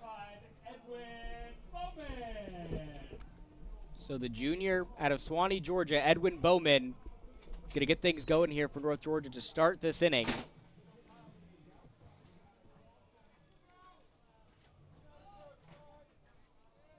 We mentioned yesterday that these sort of middle innings really work in North Georgia's favor after they've been through the lineup a couple times. They've been able to figure out Lincoln Memorial, and yesterday we saw back-to-back-to-back innings where the Nighthawks poured it on, put up 8 runs, ultimately sealed the deal on opening day. Nice job so far by Bowman. Knows up 2-0 in the count.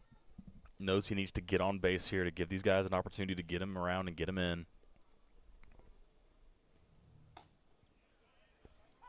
And it looked like he was taken all the way there until he got a strike from Jones. Now the opportunity to pick out his pitch, try to do some damage, hit one in the gap. Really nice take on the outer edge right there. Yeah, he's right where he wants him now. Up in the count 3-1, and maybe expect him to hold back on this next swing there. Yeah, it's going to be a perfect pitch for him to take a hack at it. He does take a hack at it, soars into right field, and that is caught as Dugan shifts over near that 365 marker to make the grab. Yeah, not a bad piece of hitting at all. Can't be mad at a 3-1 swing. That just not enough in the gap right there for that to fall. Looked like Dugan had a bit of struggle or a bit of a hard time getting the angle on it there. Looked like he caught it at his chest more than up at his head, but nevertheless, that's exactly what Jones was looking for to start this inning. As Robish slams it left, and it will drop. Diving attempt there from Hall is no good. Robish gets to second standing up. Heck of an effort out there in left from Hall. Just couldn't come up with the ball, and Robish gets to second easily. That was a full Superman effort out of Hall out there in left field. Came close to it, but Robish does a really nice job. Double, and here we go. He got on earlier back in this game, gave Opata a chance with a runner on. Now he's in scoring position, less than 2 outs. This is where the top of your lineup makes their money. And that one maybe just a couple inches from being added to the highlight reel there for Hall. Instead, it's probably worst case scenario, a runner in scoring position, just 1 out, and you've got Andrew Sopata staring Jones in the face.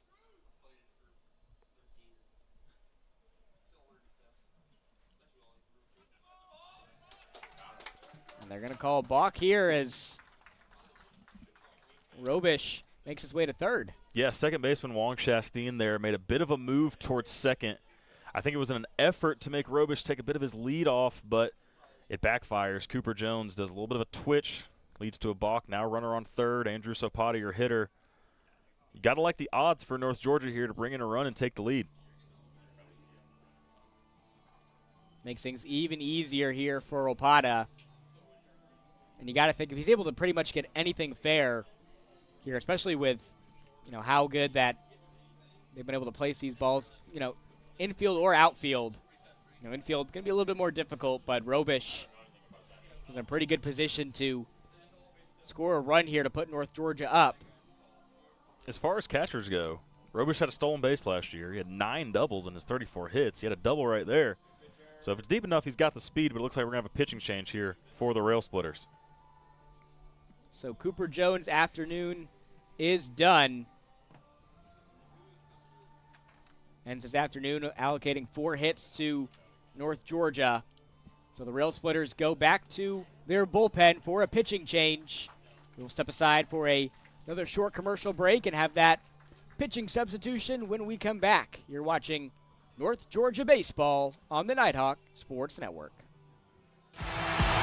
The road to national championships runs through NCAA.com. And whether you follow one college team or all of them, it's never been easier to get the content you want with NCAA.com, the home of college sports. And the new man on the mound for LMU, the senior out of Richmond, Kentucky, Aiden Carter. Now the third different pitcher for the Rail Splitters here in this game, as he looks to steer the ship in a different direction here for the Rail Splitters in a dangerous position here with Robish in scoring position, Opata up to bat, and the Rail Splitters bring a fresh arm into the ballgame. Really high leverage guy here with Carter. Sub-3 ERA a year ago, 23 strikeouts in 37 innings pitched. So this is an effort, obviously, to get Andrew Sopata to not cause any damage. You want to strike out in this moment.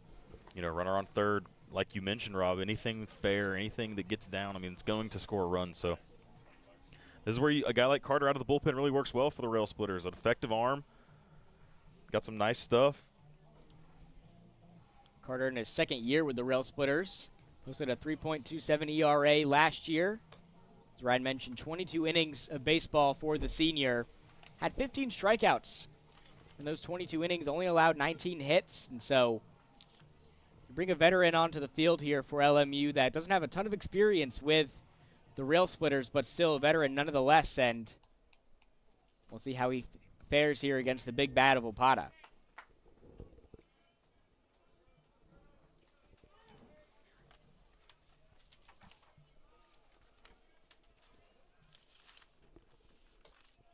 This one's going to be way upstairs for ball 1 from Carter. Nice play by Simmons. Not letting that one get by him.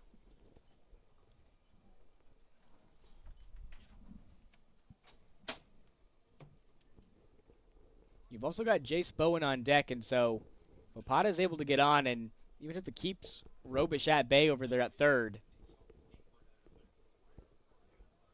Still got Jace on deck, the 1-0 to Opata. It's a great take by Andrews right there. That's on that outer edge. That's close. But now 2-0. He's in the driver's seat. LMU infield playing tight. They're playing in. They want to cut down that run at home if Robish makes that move. And Carter delivers his first strike of the afternoon.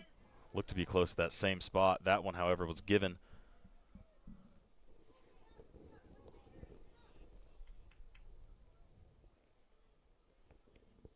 And the 2-1. Big swing there, and just like that, the count has been evened up. Nice job by the senior Carter to work his way back into this count. Yeah, nice job by Carter right there. Hard to get 2 pitches past Andrew Sopata. And the 2-2. Good eye by Opata. Count runs full. And a big pitch coming up here for Carter. Yeah, tried to do a little bit much with that off speed right there. Almost got away from him. Another nice plate out of Simmons. And the payoff pitch as Opata fouls this one out of play. That one sounded real nice coming off the bat, but Opata's going to have another crack at it here. Yeah, it was. It was really hard hit. I almost didn't see it until it got all the way to the coaching box over there at third base. And another payoff pitch. Good eye by Opata. Doesn't need to do too much with his bat there as he puts runners on the corners for Jace Bowen.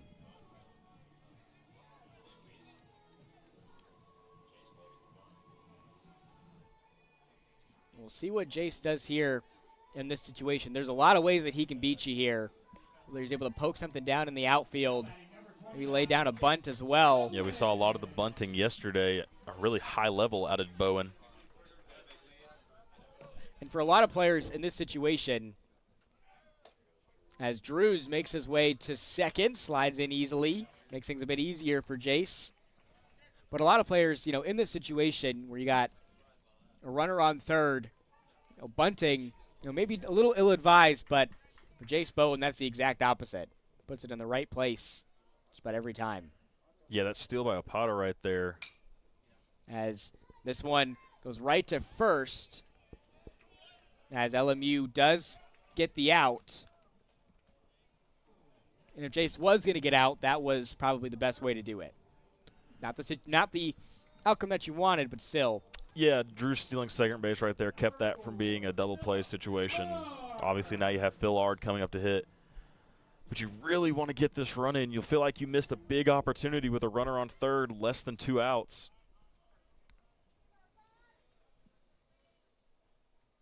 This pitch to Ard. This one goes right back to Carter. Throw to home plate, and Robish makes his way back to third. He's in a bit of a pickle here, as he is going to be tagged out.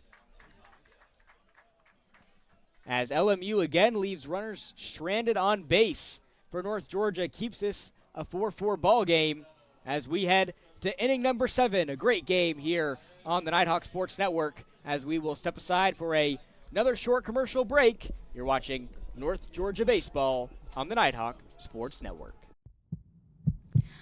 Georgia, Georgia, the whole day through. The whole day, every day, we're thinking about one thing: Georgia's hearts. While you're busy being you, we're working to make Georgia Heart Institute Georgia's #1 heart program. One of only 2 programs in the state offering robotic heart surgery as an alternative to open heart surgery.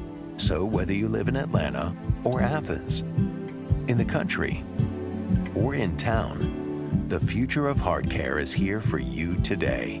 We do it all because Georgia's hearts are always on our minds.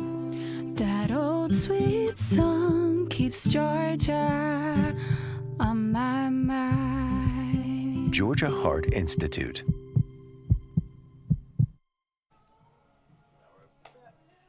A beautiful day for baseball here at the Steiner. Again, glad to have you all with us this afternoon for our doubleheader on the Nighthawk Sports Network. Robert DiClemente here alongside my partner Ryan Hutchison for a great game we have here in this out-of-conference matchup, tied 4-4 into the latter stages of this game. We'll see who can break through here in the final 3 innings. It'll be Wong Shastine to lead things off here for the Rail Splitters. Daniel Courtney still out there on the mound for North Georgia. Yeah, this is now his 3rd inning of work, and as you mentioned last year, he was used as a Friday starter. So he's comfortable going a little bit deeper into his pitch count than your average relief arm.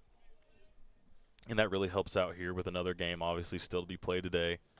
There's really no reason to go out there and get him. He's been really effective so far. Behind in the count here, however.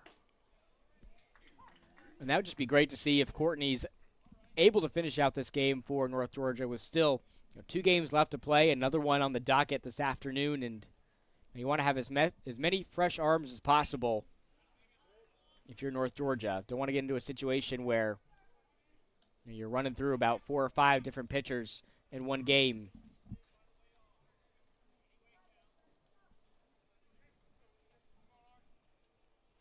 Count all evened up at 2-2. The pitch from Courtney. This one's fouled again by Wong Shastine.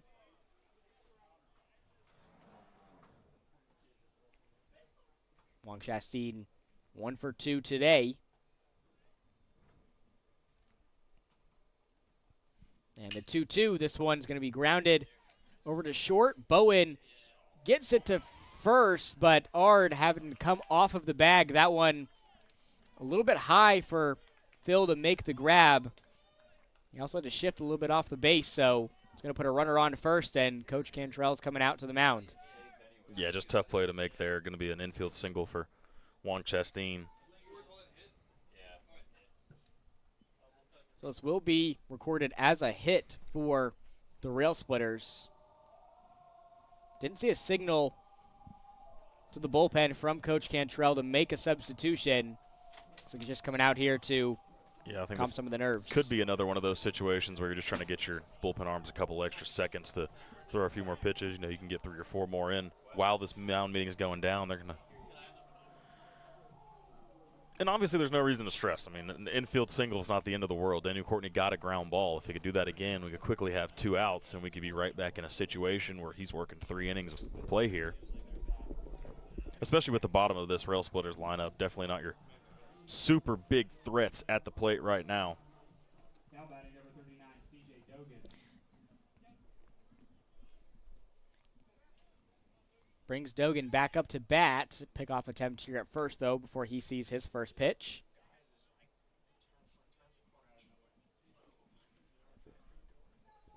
Right fielder has reached base in this game from a walk. Another pickoff attempt there. Wong Chastain was actually the player on first base when we saw that pickoff situation earlier where there was 3 or 4 thrown over. So they know that Wong Chastain's a runner. This one's belted into left, but Arisborough is there. Doesn't have to move his feet at all to make the grab for out number 1. Nice job by Courtney there, getting a quick out. Double play now ends the inning. However, it is Fernandez, the center fielder, and Wong Chastain out there at first base have some speed, so it's going to be a hard turn. You need a hard hit ball and a really flawless execution by your fielders, but nevertheless, you now have an out. Runner stays at first base. Yeah, try to get a rebound play here from Jace to flip it to second and then see if Skipper can get it to first. We've already seen a double play from North Georgia to close out an inning earlier in this game.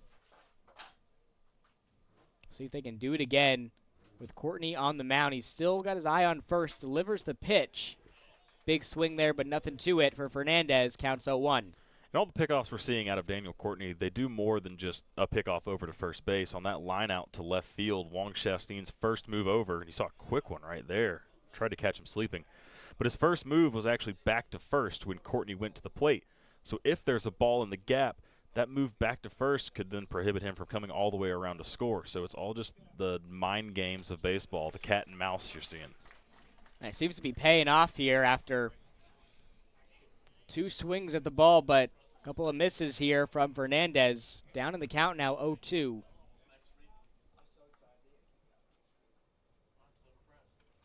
And the 0-2 pitch, this one right and outside. As Fernandez is able to steal one back.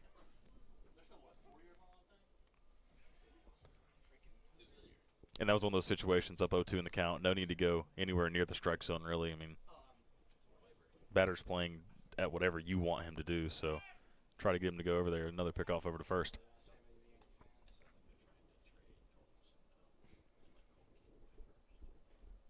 LMU is able to make something happen. They could flip the batting order over. Got Hall on deck.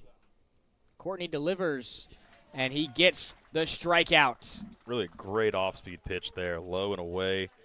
Once there was a commitment from Fernandez to swing that bat, there was nothing he could do. Fernandez, 3 swings and 3 misses. And hopefully what is the final matchup of this inning for Daniel Courtney is a big one in Hall, the left fielder. Another pickoff attempt over there at first. I'll tell you what, Archer Wong Chastain is really lucky that the Steiner has turf, because, or should I say the Rail Splitters managers are lucky because they'd have a lot of washing to do on that jersey if he was doing this on a dirt infield. Rail Splitters with, I don't want to say navy blue, but like more like a real deep blue, yeah. And the pinstripe pants. Nighthawks pretty, almost looks like, pretty similar uniforms there, depending on where you're looking at it in the sun. The black unis and the white pants with the new NG logo out there. I really like the black jersey. So that white NG and white number really pop off nicely. Me and you both know the easier the number pops off the jersey, the better for us. Yeah, makes Always our job a fan whole lot of easier. White numbers on a black jersey. This one does make contact as Bowen throws to first, gets it there, had a couple options, decides to throw it to Ard for the out. And that's going to take us to the bottom of the 7th. It's time to stretch here at the Steiner. We'll step aside for a short commercial break. You're watching North Georgia Baseball on the Nighthawk Sports Network. I pledge. I pledge. I am an NCAA student athlete. And I pledge to be a champion of unity on my team, on my campus, and in my community. I pledge to embrace differences and strive for inclusion and collaboration. I pledge to stand against racism, hate, and discrimination. I pledge to strive for love, care, and forgiveness. I pledge to stand against silence, deceit, and obscurity. I pledge to strive for dialogue, truth, and understanding. I pledge to stand against fear and doubt. I pledge to strive for trust and belief in one another. I pledge to stand against complacency and stagnancy. I pledge to strive for change and growth. I commit to supporting my fellow student athletes in all circumstances that impact them. I commit to both choosing unity personally and encouraging it for all. I pledge these things because we are stronger together. United as one.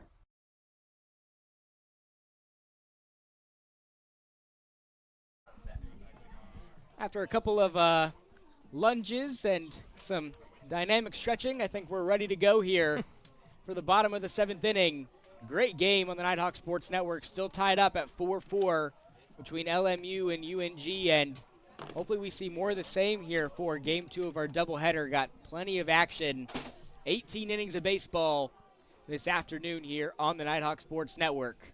Yeah. Glad to have you with us for every single moment here on the NSN. It's been a really tight one so far, a really good ball game.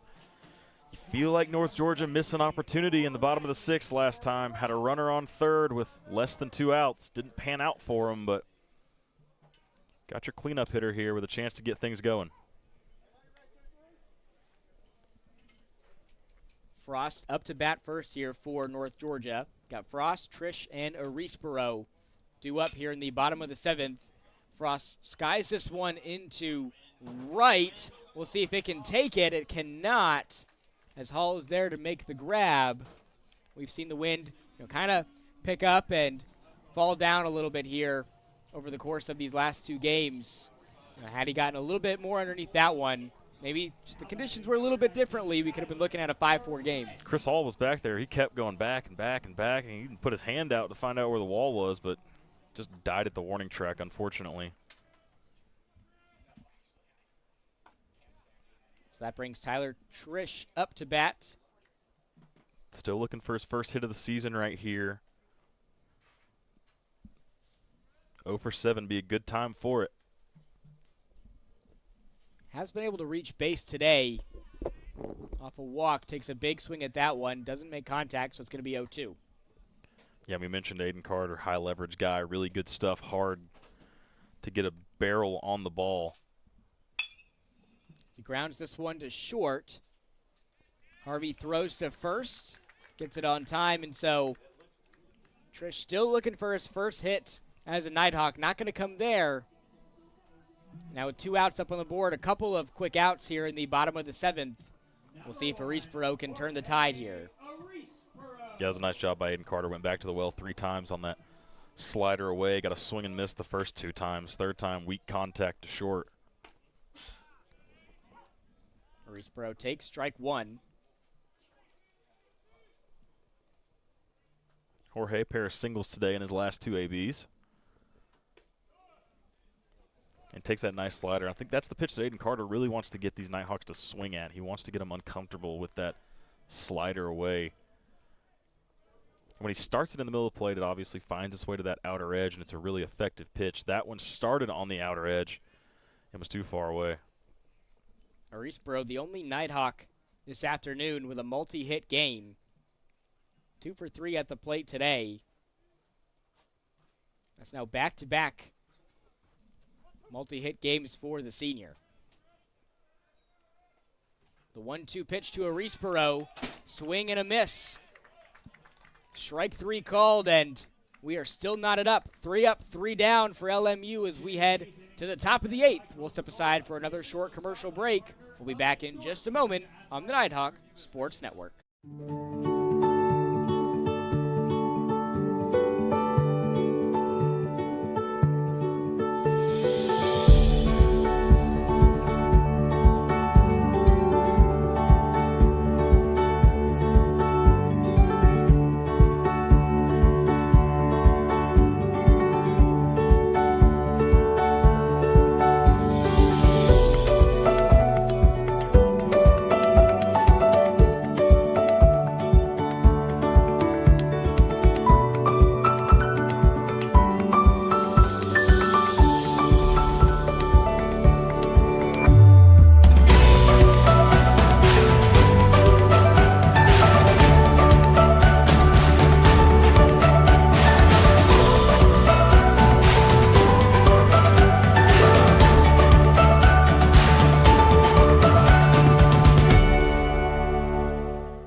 Back with you here on the Nighthawk Sports Network.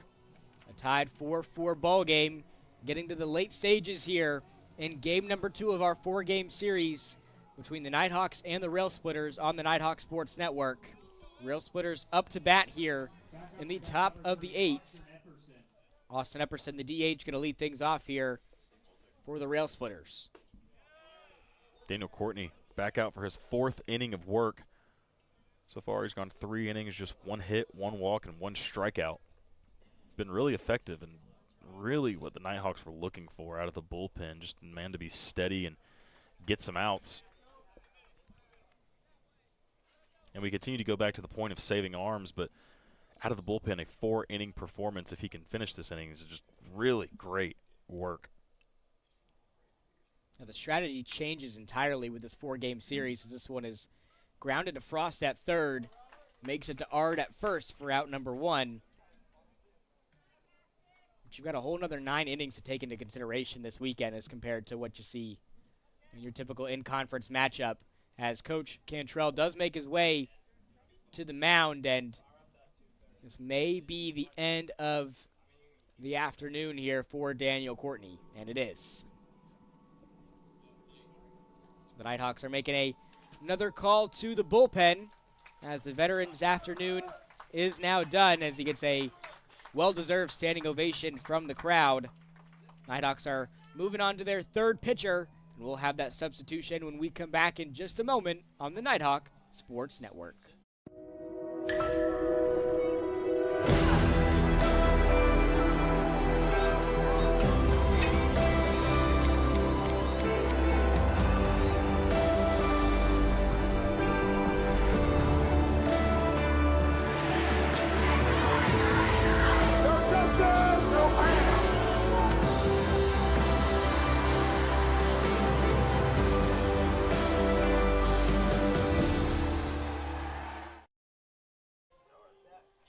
Back with you here on the Nighthawk Sports Network as the Nighthawks move on to their 3rd pitcher.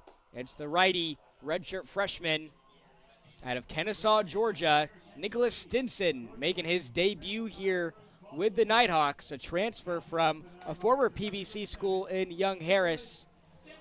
Comes down the road to North Georgia, about an hour south of Young Harris, and is going to try to close this game out here for the Nighthawks. Yeah, 2-way player, first baseman and a right-handed pitcher. Got a good fastball, effective arm, getting his Nighthawk debut right here in a big spot.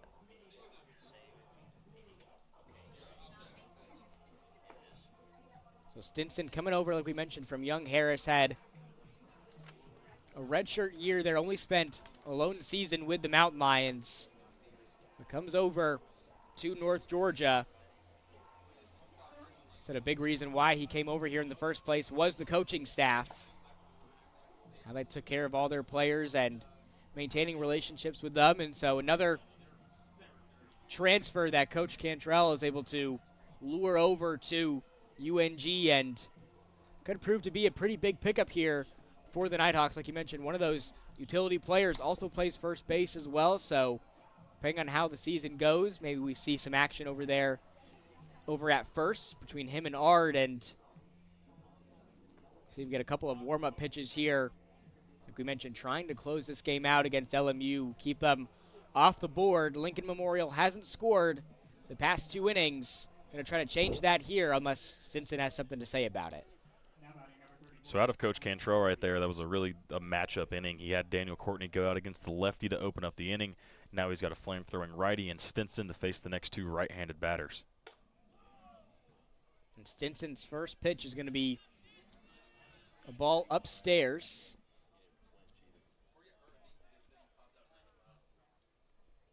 His first pitch coming out at 91 miles an hour.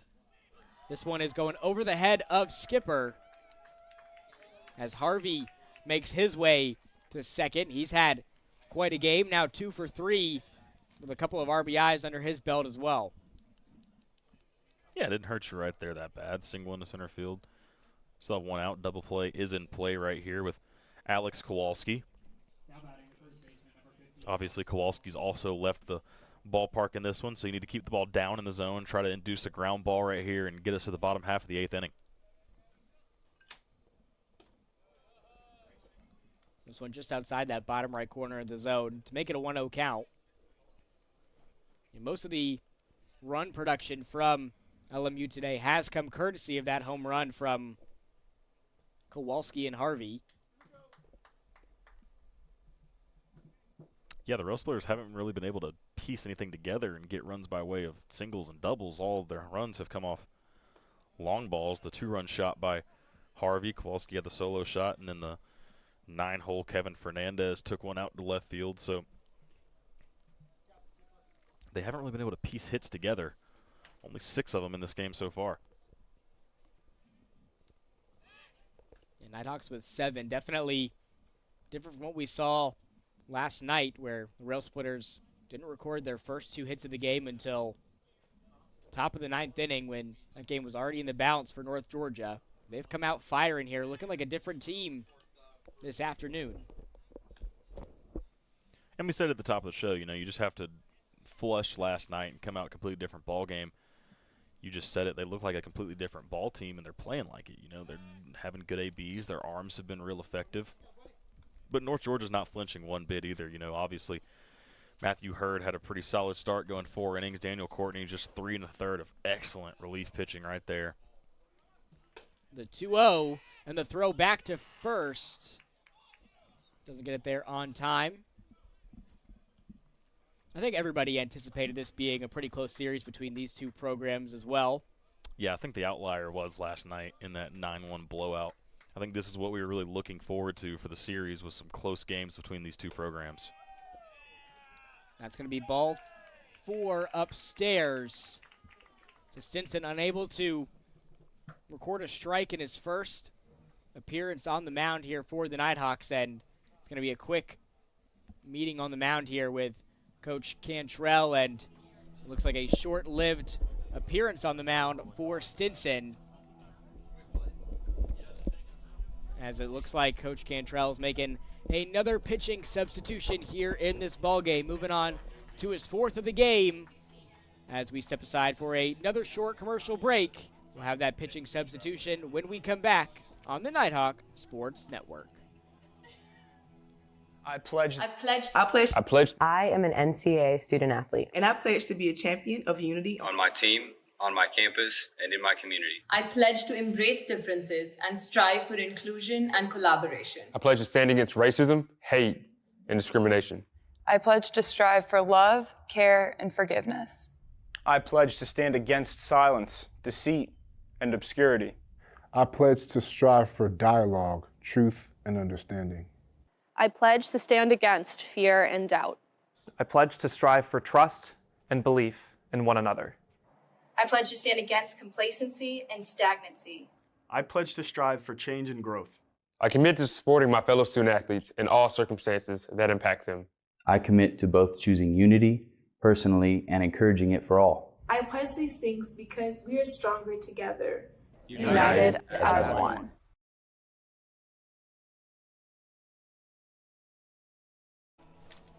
Back with you here in Dahlonega, and the new man on the mound for the Nighthawks is number 8, Nathan Alexander, the redshirt sophomore out of Sugar Hill, Georgia, in his 2nd season with the Nighthawks. Previously transferred in from Gardner-Webb. His last season with North Georgia posted a 5.73 ERA. This is his 13th appearance on the mound for the Nighthawks in his collegiate career. Pitched exactly 22 innings last year. He had 15 strikeouts, allocating 30 hits during the 2024 season. We know Coach Cantrell is not afraid to go deep into his bullpen, pulls out his 4th pitcher in this game.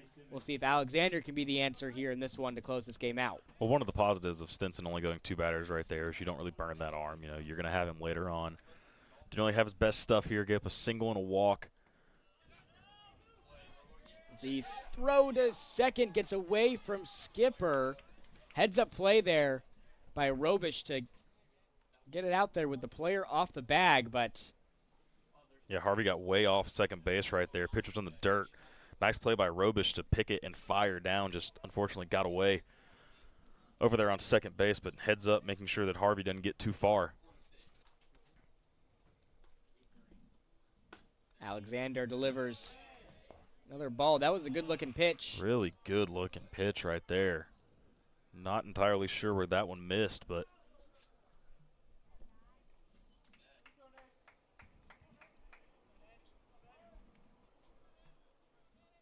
Alexander got his eye on second.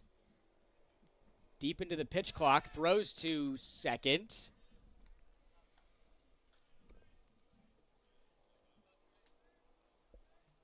Seen a lot of pickoff attempts over there at first, but now Alexander on the mound, and you mentioned got Harvey out there.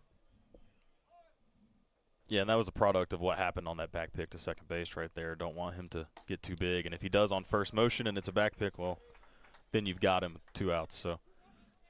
And Harvey delivers his first strike here in 2025. Makes the count 2-1.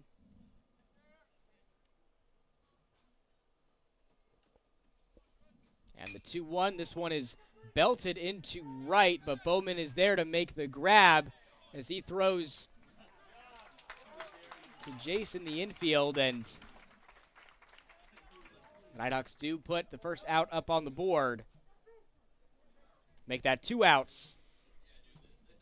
Just trying to do what they can to get out of this inning with Alexander. That was really big by Alexander right there, getting that line out, and not a bad swing whatsoever by Simmons, just right at the right fielder. Bowman had his feet planted the whole time, didn't even have to move them. And I'll tell you what, Casson Harvey's a bit of an aggressive base runner. He made a move to third base, but thought better of it. This one takes a bounce in the infield, a flip to first. Gets it there on time. Nice shift over from Alexander to make the play. We stay knotted at 4-4, heading into the bottom of the 8th inning. A great game here on the Nighthawk Sports Network as we step aside for another short commercial break. We'll be right back with you in just a few moments.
Back with you here on the Nighthawk Sports Network, where Brady Skipper is going to lead things off here for North Georgia in the bottom of the 8th inning.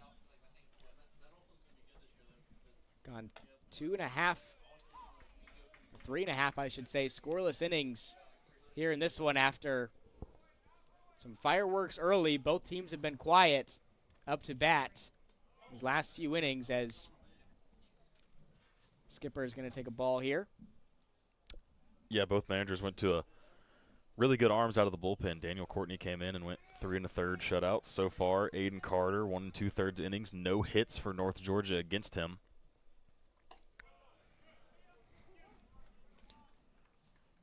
Skipper's going to take one outside of the zone for ball 2.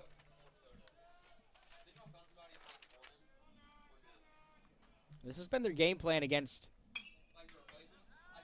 Carter for the most part in this one, is just you're not being too overly aggressive, but just having a good eye and trying to put players on base, setting up the top of the lineup here for the Nighthawks to make something happen.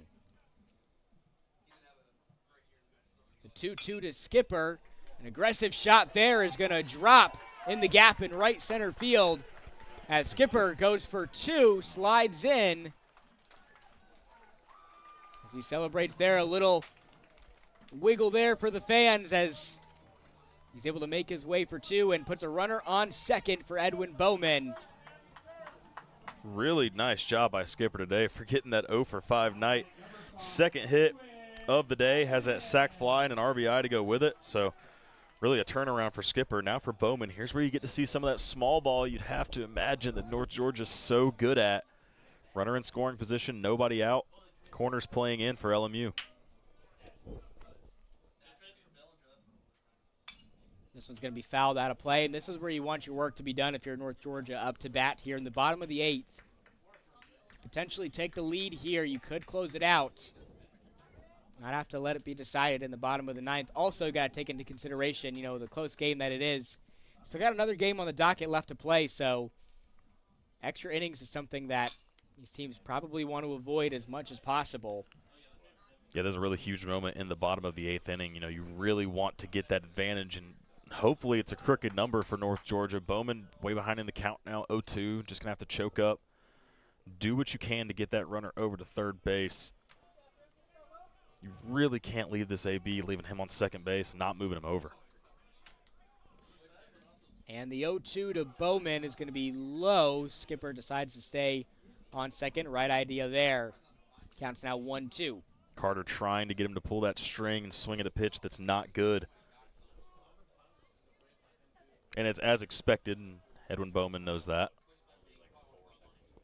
The 1-2, Bowman skies this one into foul territory, and that one takes a bounce off of the roof of Coleman Fieldhouse back into play.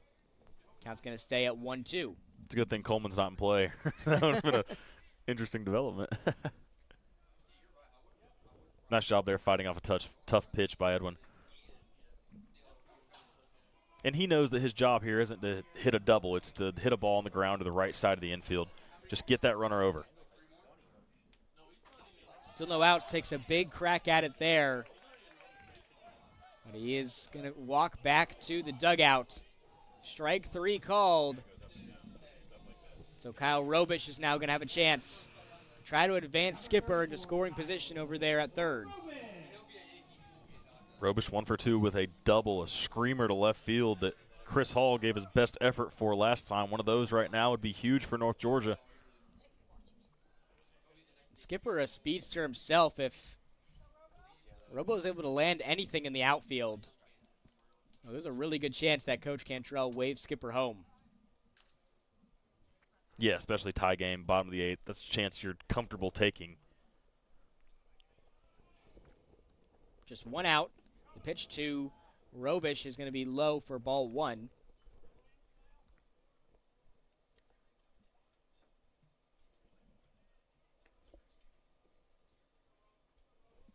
You do have Opata on deck if you're North Georgia too. The 1-0 to Robish as this one stays in the infield, and the throw to first gets it there on time.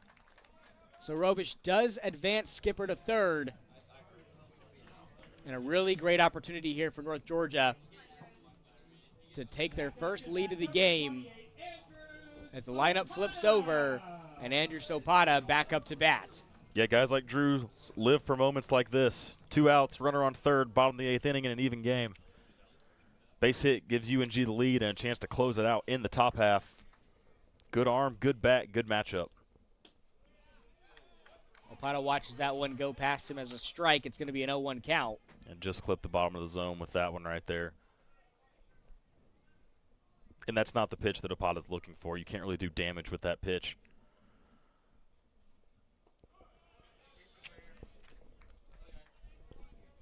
This one calls ball 1 to even up the count.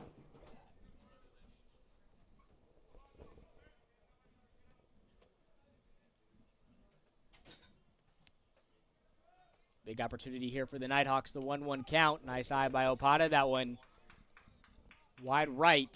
Carter getting a little close with that slider low and away. If that gets away, we've already talked about the speed out there for Brady Skipper. But there's another opportunity. We saw it a couple innings ago. Runners in scoring position, less than 2. Got to take advantage. The 2-1 count, a big swing of the bat there from Opata. Puts 2s across the board. 2 balls, 2 strikes, and 2 outs. Trying to make a play here.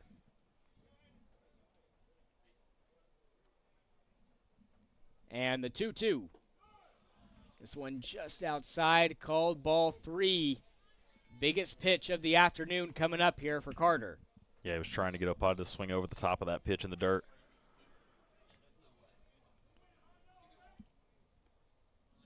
And the payoff pitch. This one fouled. Went right back to it right there. He did swing at that one, but a talented enough hitter to keep his hands in the zone long enough to just get a piece of that one. Live to see another one. He's seen a couple off-speed pitches in this AB. Be interesting to see how Aiden Carter tries to put Drews away here.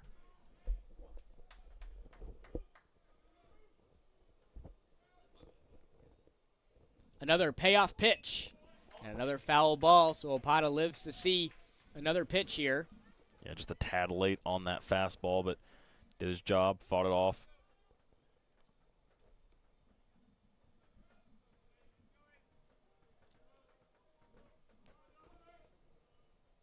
And the payoff pitch. This one driven into shallow center. The throw to first is there on time.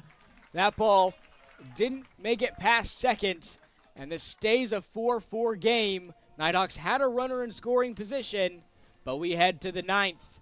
Drama here at the Steiner as we head to the final inning here at Bob Stein Stadium. We'll step aside for another short commercial break. You're watching North Georgia Baseball on the Nighthawk Sports Network. At the heart of America's gold rush stands a beacon of leadership, tradition, and excellence. A university that has always led the way, forging an environment for broad-based academics, world-class athletics, and tomorrow's military leaders. The University of North Georgia. Learning and leadership, passion and preparation, transformation and tradition. We are the University of North Georgia. What a ball game we have here on the Nighthawk Sports Network for you. In game 1 of our doubleheader between North Georgia and Lincoln Memorial, we've been knotted at 4-4 for what seems like forever now at this point. Heading into the final frame, neither team has been able to score in the past 3 innings. We'll see if that changes here in inning number 9, or if the man on the mound for the Nighthawks, Nathan Alexander, has other plans. Yeah, what started out as a really offensive showing. We saw homers from each side in their respective halves of the inning. Seemed 2 more out of Lincoln Memorial. UNG played some really sound baseball with their sacrifice flies, bringing in some runs, but that's now twice in the last 4 innings that they've had a runner in scoring position with less than 2 outs and have not been able to bring around a score. So those kind of missed opportunities can come back to bite you. Hopefully they don't this afternoon. Obviously Nathan Alexander did really well in that jam last inning. Gonna get a clean slate here to start off the top of the 9th. And you've got the 7, 8, and 9 hole hitters here for Lincoln Memorial. To start this inning, Wong Shasteen coming up to bat. You got Dugan and Fernandez on deck.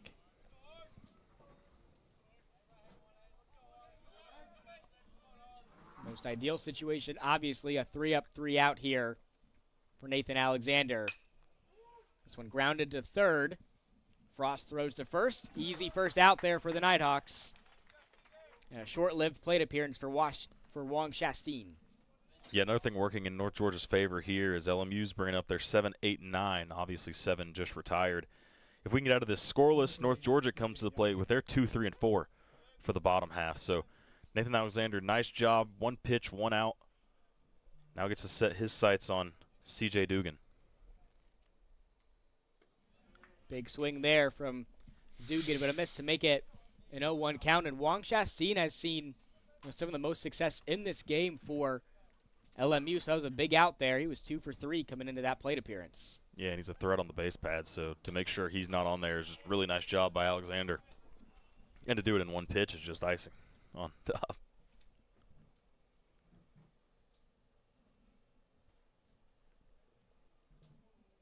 Alexander gets the signal, delivers the 1-1. Right down the middle for strike 2. At 84 miles an hour, Nathan Alexander 1 strike away from putting 2 outs up on the board. The 1-2 pitch. And a big swing and a miss as Alexander gets the strikeout. 2 outs up on the board. And a big one there as Nathan gets his first strikeout here this season. Number 3, Kevin Fernandez.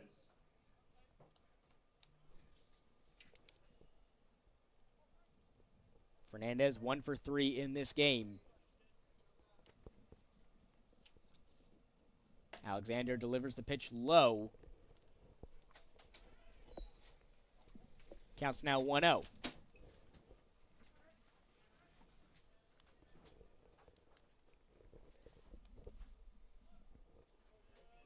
From Alexander as Fernandez showed bunt, pulled it back.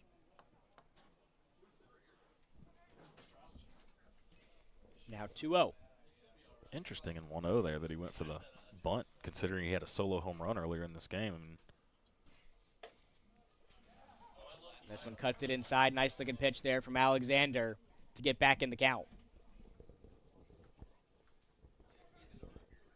Really would like to get through the 7, 8, 9 in order, not have to see the top of the lineup with Hall. We know how dangerous he's been. It's a really good pitch on the outer edge right there. Count all evened up at 2-2. 2s across the board. 2 balls, 2 strikes, and 2 outs.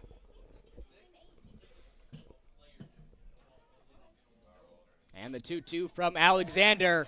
Back-to-back strikeouts from Alexander takes us to the bottom of the 9th. The Nighthawks with an opportunity to walk it off here in Game 2 of our 4-game series. When we come back, you're watching North Georgia Baseball on the Nighthawk Sports Network.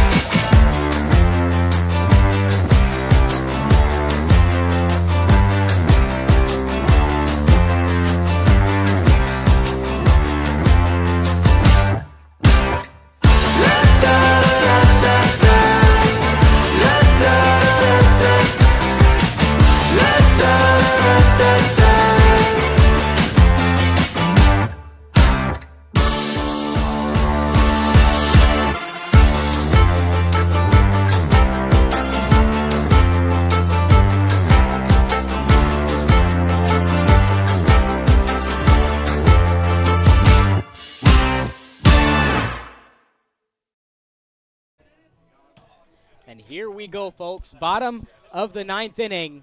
Tied at 4-4 here at Bob Stein Stadium in Lynn Cottrell Park. In Game 2 of the 2025 season, Nighthawks and Rail Splitters knotted at 4 apiece. No team has scored since the 5th inning. We'll see if the Nighthawks can change that here with Jace Bowen set to lead off this inning for the Nighthawks. Takes a big swing at that one, fouls it out of play. It's going to be an 0-1 count for him. Well, Bowen, with the guys behind him in the lineup right now, his job is really simple, and it's find a way on base, whether that's hit by pitch, a walk, infield single. As he slams this one into right, it drops foul. It's going to be an 0-2 count. So you got Bowen, you got Ard and Frost who are on deck.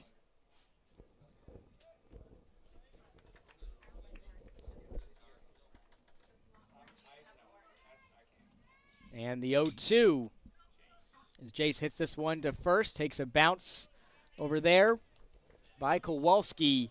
That's a big out there for LMU to take care of Jace this early. Yeah, it is. A lot of speed, good contact hitter right there. So keeping him off the base pads is really important for this inning. Aiden Carter did a nice job. He worked ahead, got ahead 0-2, and from there he was just able to finish him now. Phil Ard. Nighthawks looking for some magic here from Philip Ard. Takes one close for ball 1. Philip Ard, the home run leader on this North Georgia team last season, had 11. Takes the 1-0 inside. Counts now evened up at 1-1. even if he's able to get on base, you got Riley Frost on deck, the RBI leader a couple seasons ago. Ard takes the 1-1 down the middle for strike 2.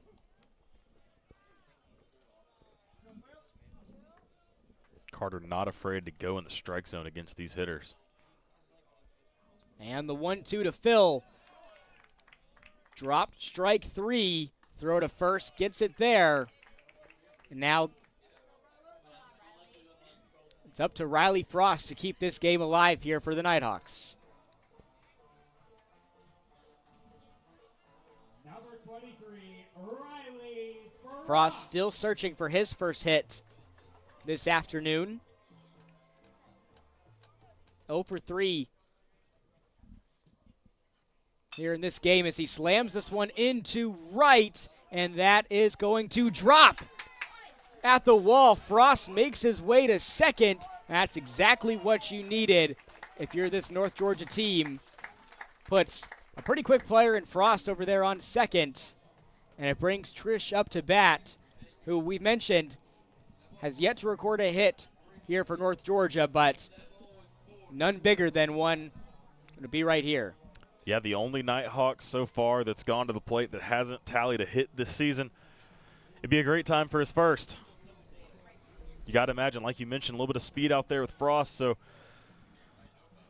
God, you think he's getting sent on anything, really, so we'll see what happens. Big moment for Tyler Trish.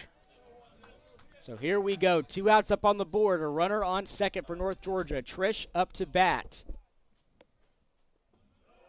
Watches that one go past. Good eye there to make the count 1-0. Carter was playing into the moment right there. Wanted Trish to have his adrenaline running and swing over a pitch that he had no business swinging at. Nice job by Tyler to have a solid eye and not bite. The 1-0, a big swing there. Bites on that pitch to make the count 1-1. Yeah, he went right back to it and it worked that time. So the 1-1. Ooh. Cuts it close. That one, close call, but it is ball 2. Yeah, tried to front door him right there. Didn't work. Just missed inside. He's tried that against Ard, too, earlier in this inning. Just missing it a couple inches off the plate. And the 1-2 to Trish outside. Good eye. Makes it a 3-1 count. Really good location on these pitches from Carter. Not putting him in a spot where Trish can end this game with a walk-off. If you put him on first, it's really not the end of the world. And the payoff makes it a payoff pitch coming up here as the count is full. A big swing there by Trish. Fills up the count. Yeah, I think he was expecting a fastball there and a 3-1 count. Didn't get it. Swung over the off-speed. And the payoff pitch outside. Ball 4. Runners now on first and second here for North Georgia. You bring up a veteran in Jorge Arispero. Looks like LMU still confident with Aiden Carter on the mound. A double and a walk now. Arispero today's got a pair of singles. One of those would be welcome here. More than likely would end this thing and send us on to game 2. Him and Skipper, the only players with multiple hits in this ball game. Can he make it 3 when he watches strike 1 go past him first?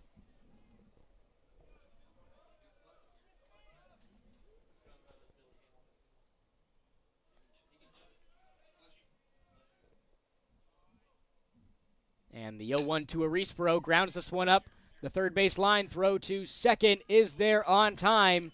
And we have got extra innings here in game 1 of our doubleheader on the Nighthawk Sports Network. Still knotted up at 4-4 as we head to inning number 10 in this out-of-conference matchup. We'll step aside for another short commercial break. We'll be back in just a moment on the Nighthawk Sports Network.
Back with you here on the Nighthawk Sports Network, inning number 10 here in this out-of-conference matchup between North Georgia and Lincoln Memorial.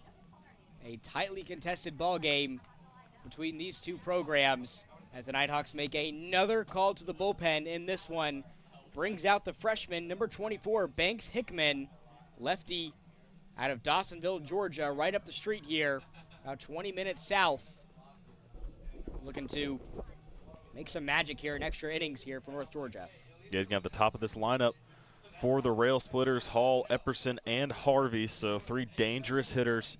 His job here, obviously, just put up a 0 and get us back to the bottom half of an inning to try to end this thing in the 10th. Got to talk for a second about how good Nathan Alexander was. 1 2/3 innings pitched, no runs, no hits, 2 strikeouts, and did not put anyone on by way of the walk. Really did his job coming in after Nicholas Stinson. So hats off to Nathan Alexander, but now the task turns to Banks Hickman to try to get us to the bottom half. So Banks Hickman making his North Georgia debut in a big spot.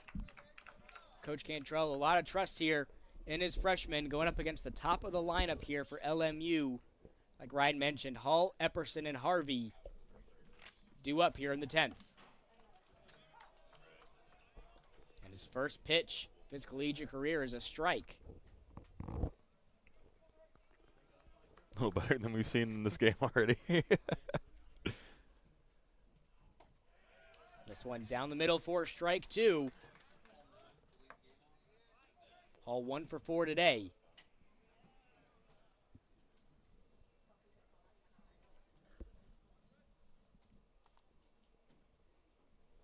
And the 0-2. This one's going to be low for ball 1. Yeah, just to get him to chase pitch right there. Didn't bite on it. Has another one to work with right here, so he can really go wherever he wants with this pitch. But definitely expect it to be competitive.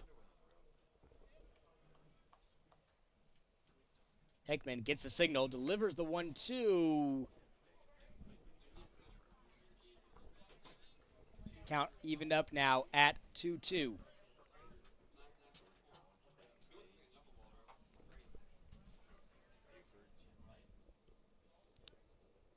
And the pitch from Hickman. This one skies high into the air over in right.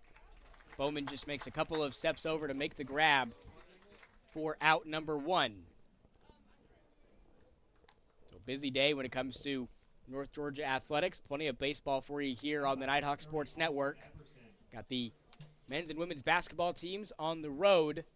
Women's team tied with Flagler right now at 69 with 13 seconds left in that one. Men are due up at about 3:30 this afternoon.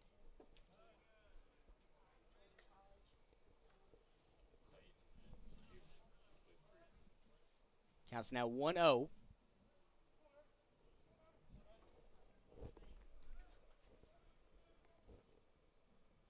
And the 1-0 pitch from Hickman leaves the zone for ball 2.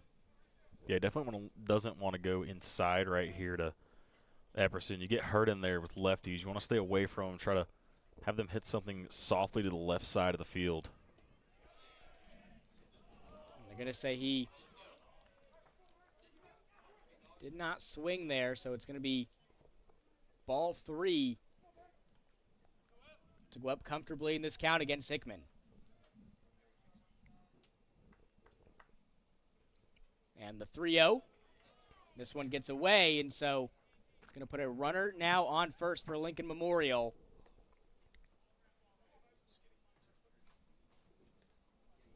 With Harvey, a big bat, stepping back into the batter's box. Yeah, big bat indeed, but not going to have the same speed threat, so that double play is really going to be in order here if you can get a ground ball and get 2. And it looks like Coach Cantrell is going to make another pitching substitution here. So a short appearance from Banks Hickman. A freshman lefty out of Dawsonville will head back to the bullpen, and another pitcher comes out for North Georgia. We'll get some warm-up pitches in, and we'll have that substitution for you when we come back. You're watching North Georgia baseball on the Nighthawk Sports Network.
Back with you here in Dahlonega as North Georgia makes another pitching substitution here in this one.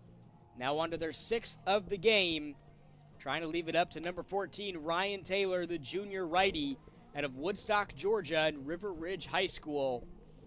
See if he can be the answer here for Coach Cantrell in this one. And we talked about this during the commercial break. We know that the Nighthawks and Coach Cantrell not afraid to go deeper into their bullpen. And that is definitely the case here in this one. Now on to pitcher number 6. We'll see if the junior transfer out of Gordon State is the answer on the mound here for the Nighthawks. Yeah, 5.28 ERA and 61 in a third innings at Gordon State. Had 51 strikeouts in that time span. But, yeah, as you mentioned, a short leash. And when you're playing this many games, I mean, you got to think that the only dudes burned are, at this point, are Hurd, Courtney, and Alexander. Obviously, Banks Hickman and Nicholas Stinson didn't even make it out of their respective innings.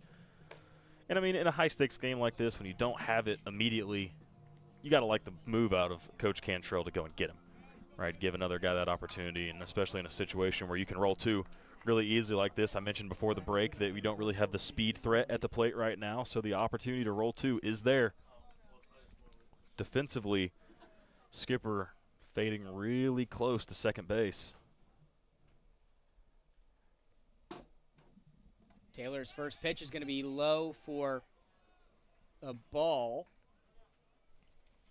And even though the Nighthawks have shuffled through a handful of pitchers here in this one, you got some of them that haven't seen a ton of action here in this game. A couple pitchers only getting to see a few batters here, and so could see some of them again. You're not really burning through arms like you would in a PBC matchup potentially. Yeah, the arms that you've really used were really effective, and the ones that aren't burned out didn't really have their best stuff today, and that's all right. They're getting another shot at it here shortly. And this one is going to be called strike 1.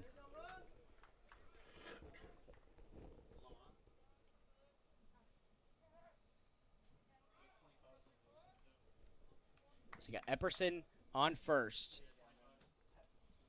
Harvey up to bat, and this pitch is going to be upstairs for ball 2. Don't want to be behind in the count to a guy like Harvey. Obviously had that 2-run homer in the first inning, had a single his last AB. Hard line out mixed in there. So. And the 2-1, this one makes it into the gap in right field. That's going to put runners, looks like on the corners here for LMU, and it is. So with just 1 out, the Rail Splitters looking to regain the lead here in this one, have never allocated it to North Georgia. It's been tied for, seems like an eternity at this point.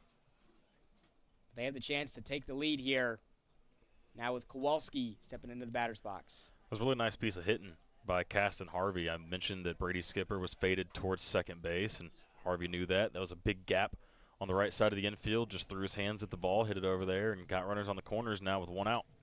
And another short leash for a North Georgia pitcher as Ryan Taylor's day is now done. And we have gone to pitcher number 7 in this game for North Georgia. Another fresh arm coming out of the bullpen for Coach Cantrell. We'll have that substitution for you when we come back. You're watching North Georgia baseball on the Nighthawk Sports Network.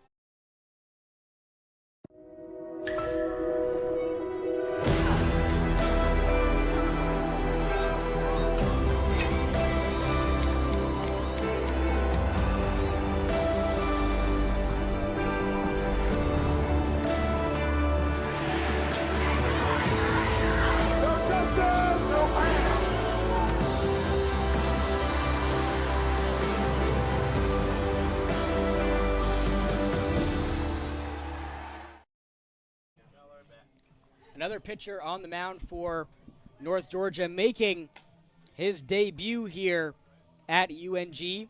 It's the freshman Bryce Hubbard, righty out of LaGrange, Georgia. We'll see if he can be the answer for Coach Cantrell on this one.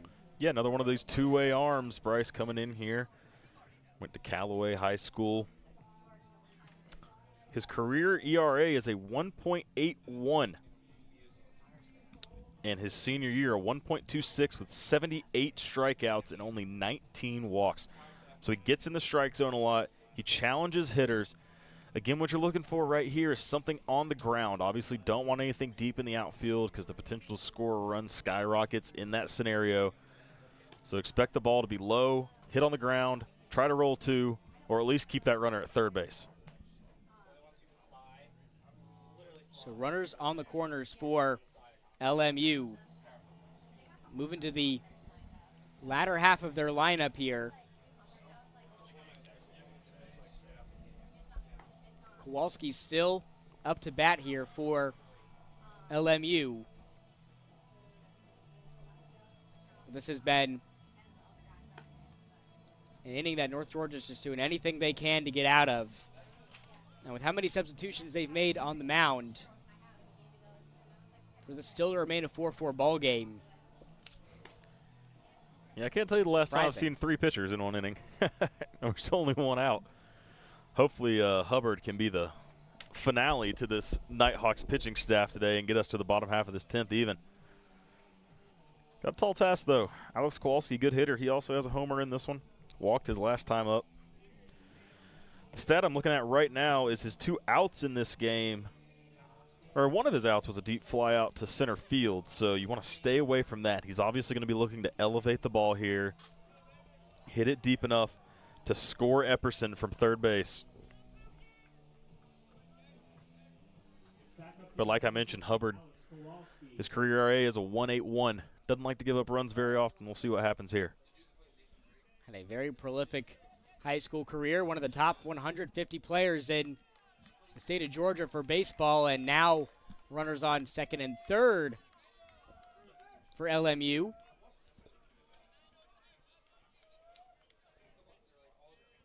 North Georgia infield playing in.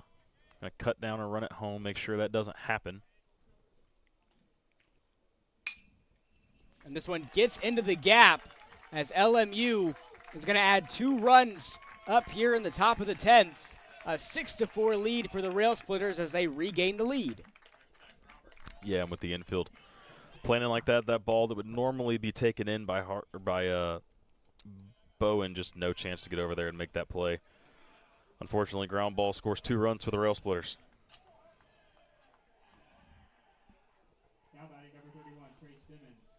That's going to bring Simmons back up to bat here. Pickoff attempt at first, and it looked like the ump over there at first was getting ready to signal that he was out. Almost pump faked us over there at first. Yeah, he did. If that ball was held on to, the umpire was ready to give us that one for the second out of the inning, but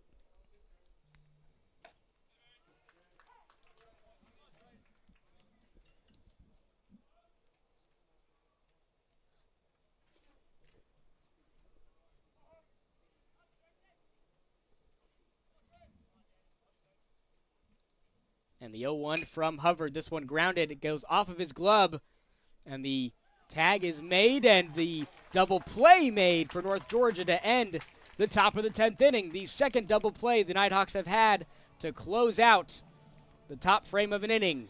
Nighthawks got some work to do in the bottom of the 10th, down a pair of runs, We'll see what they can do when we come back. You're watching North Georgia Baseball on the Nighthawk Sports Network.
Back in the bottom of the 10th inning here on the Nighthawk Sports Network, LMU regained the lead in the top of the 10th inning. Now lead this one 6-4 here on the Nighthawk Sports Network. And in the bottom of the 10th, they are still rolling out with Carter out there on the mound there for Lincoln Memorial. Aiden Carter has really kept North Georgia at bay for the last about 6 innings or so of this ball game.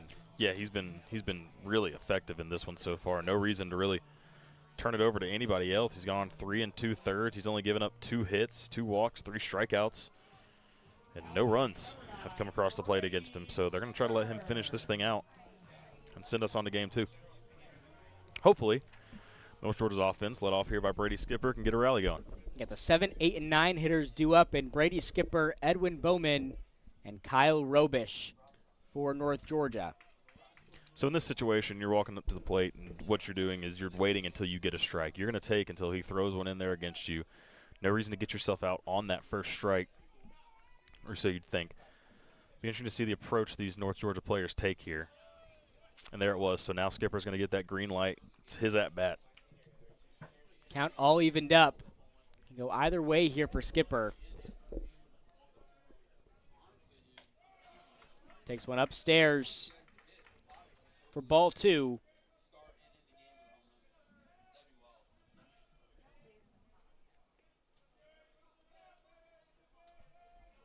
And the 2-1 to Skip as he skips this one to short. Throw to first is there, and the outstretched legs of Kowalski makes the play. That one not an easy catch to make, but he does for out number 1. No, Kowalski got all of his height right there to go up and get that one.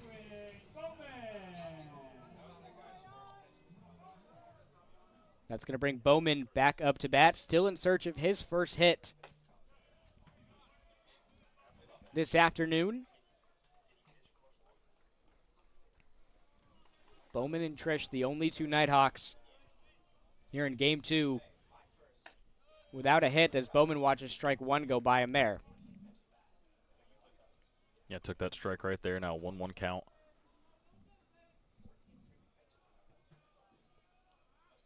One's across the board. Bowman hits this one too short, and that's going to be caught by Harvey for out number 2. Harvey having to make a couple of heads-up plays on these last 2 batters for North Georgia, and he's been up to the task. Leaves this up to Robo to keep this game going. Yeah, it's been his inning out there at short so far. That one will probably knuckle her off the bat. Got it partially all the way down near the handle, so soft line drive, easily handled. This one down the middle from Carter. Nighthawks down to their final 2 strikes here. You got the leadoff batter and Opata on deck. Robish takes the 0-1, hits this one into left, and it stays fair. Robish is going to make his way for 2 as he gets there easily. Puts a runner on second. And like we said, the leadoff batter is going to get a crack at it here to try to tie this game up. Opata's already sent one out of here once. If he can do it again, we're all tied up at 6. Not seeing anything out of the LMU bullpen. Looks like they're going to let Aiden Carter try to finish this thing out. And why not? You know, yeah, why not? If it ain't broke, don't fix Deserved it.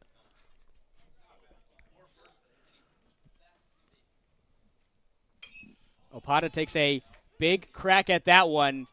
It's going to go foul, but it's going to be caught for out number 3 by Kowalski. And that is going to do it for game 1 of our doubleheader. LMU rebounds from last night to take the 6-4 win over North Georgia.